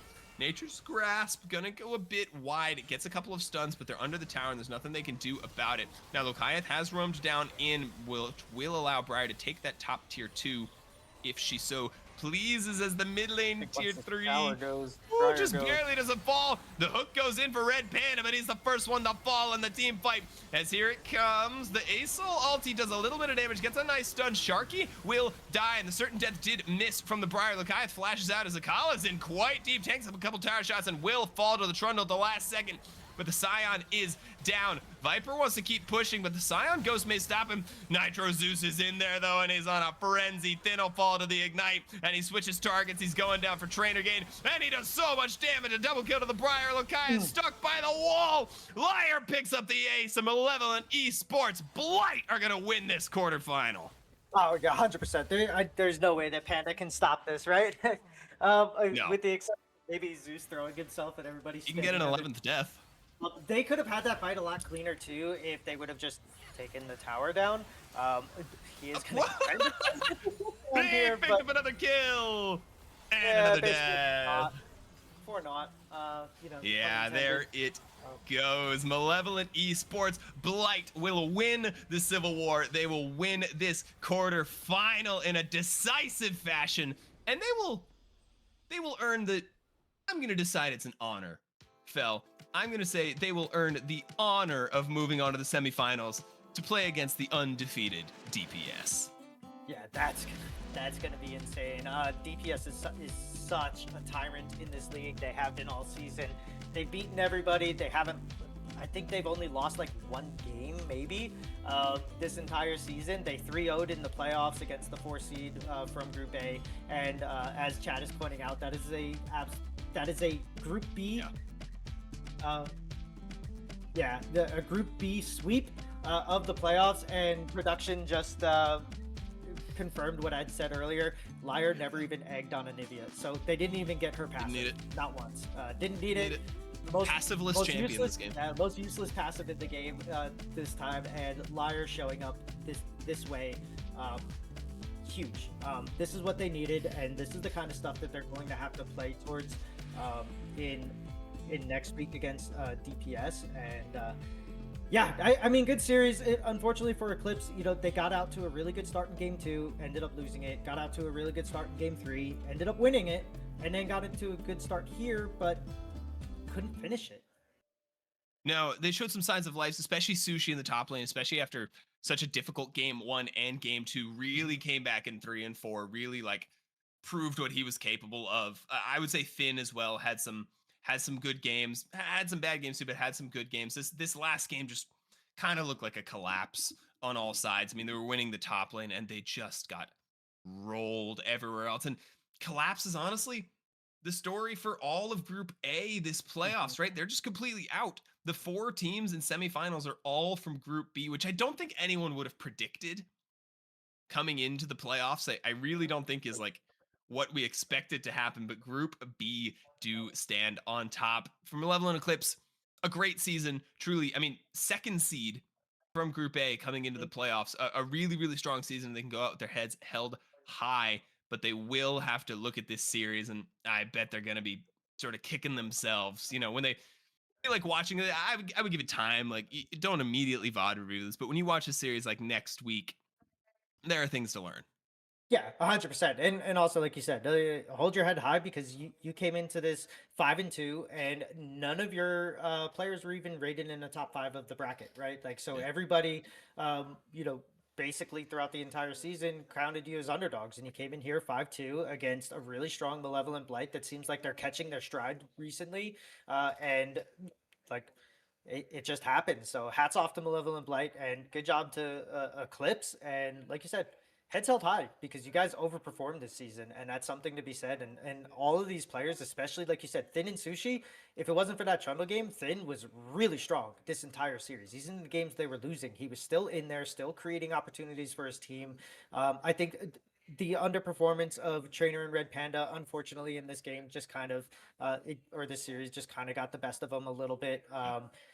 Game four had one huge shining moment when Sushi got caught, and they picked up the slack. But outside of that, Voltaic, Viper, and Akala were just the better bot lane, and Yeah, and by far. and they showed it. And Kala then played great. yeah, yeah, he played great. And Viper, even when he was 1v2 in his lane, was still up in CS and stuff. And then Lyre and Lokiath was kind of quiet most of the series. Like, not that he was bad, not giving, like, his KDA was fine, but just didn't have the impact that Lyre had up until game three. But then games one, two, and four, Lyre just absolutely shredded uh, Eclipse, and that would be my vote. Either him or Sharky, just for controlling the tempo It's of it's most of one these of the games, two. would be my vote for the MVP of this series. So uh, get some rest, Blight, because you're gonna need it. Because next week is going to be David versus Goliath, and I'm excited to watch it. I hope it gets casted, and I hope Yeah, I me get too. to cast it because it's going to be fun to watch somebody as well coordinated as Blight take on the behemoth of dropping point Spartans. Yeah, it absolutely will. This playoffs is starting to heat up. We're moving into the semifinals. Those will be next week, but we're gonna sign off here. That's gonna do it for us. From everyone here at Titan Esports, I hope you have a happy Thanksgiving this week. We hope you have a good holiday, and we'll see you back here next week for more semifinals action. I'm Mojo Pal. That's Phil. Thanks so much for tuning in, and have a good night.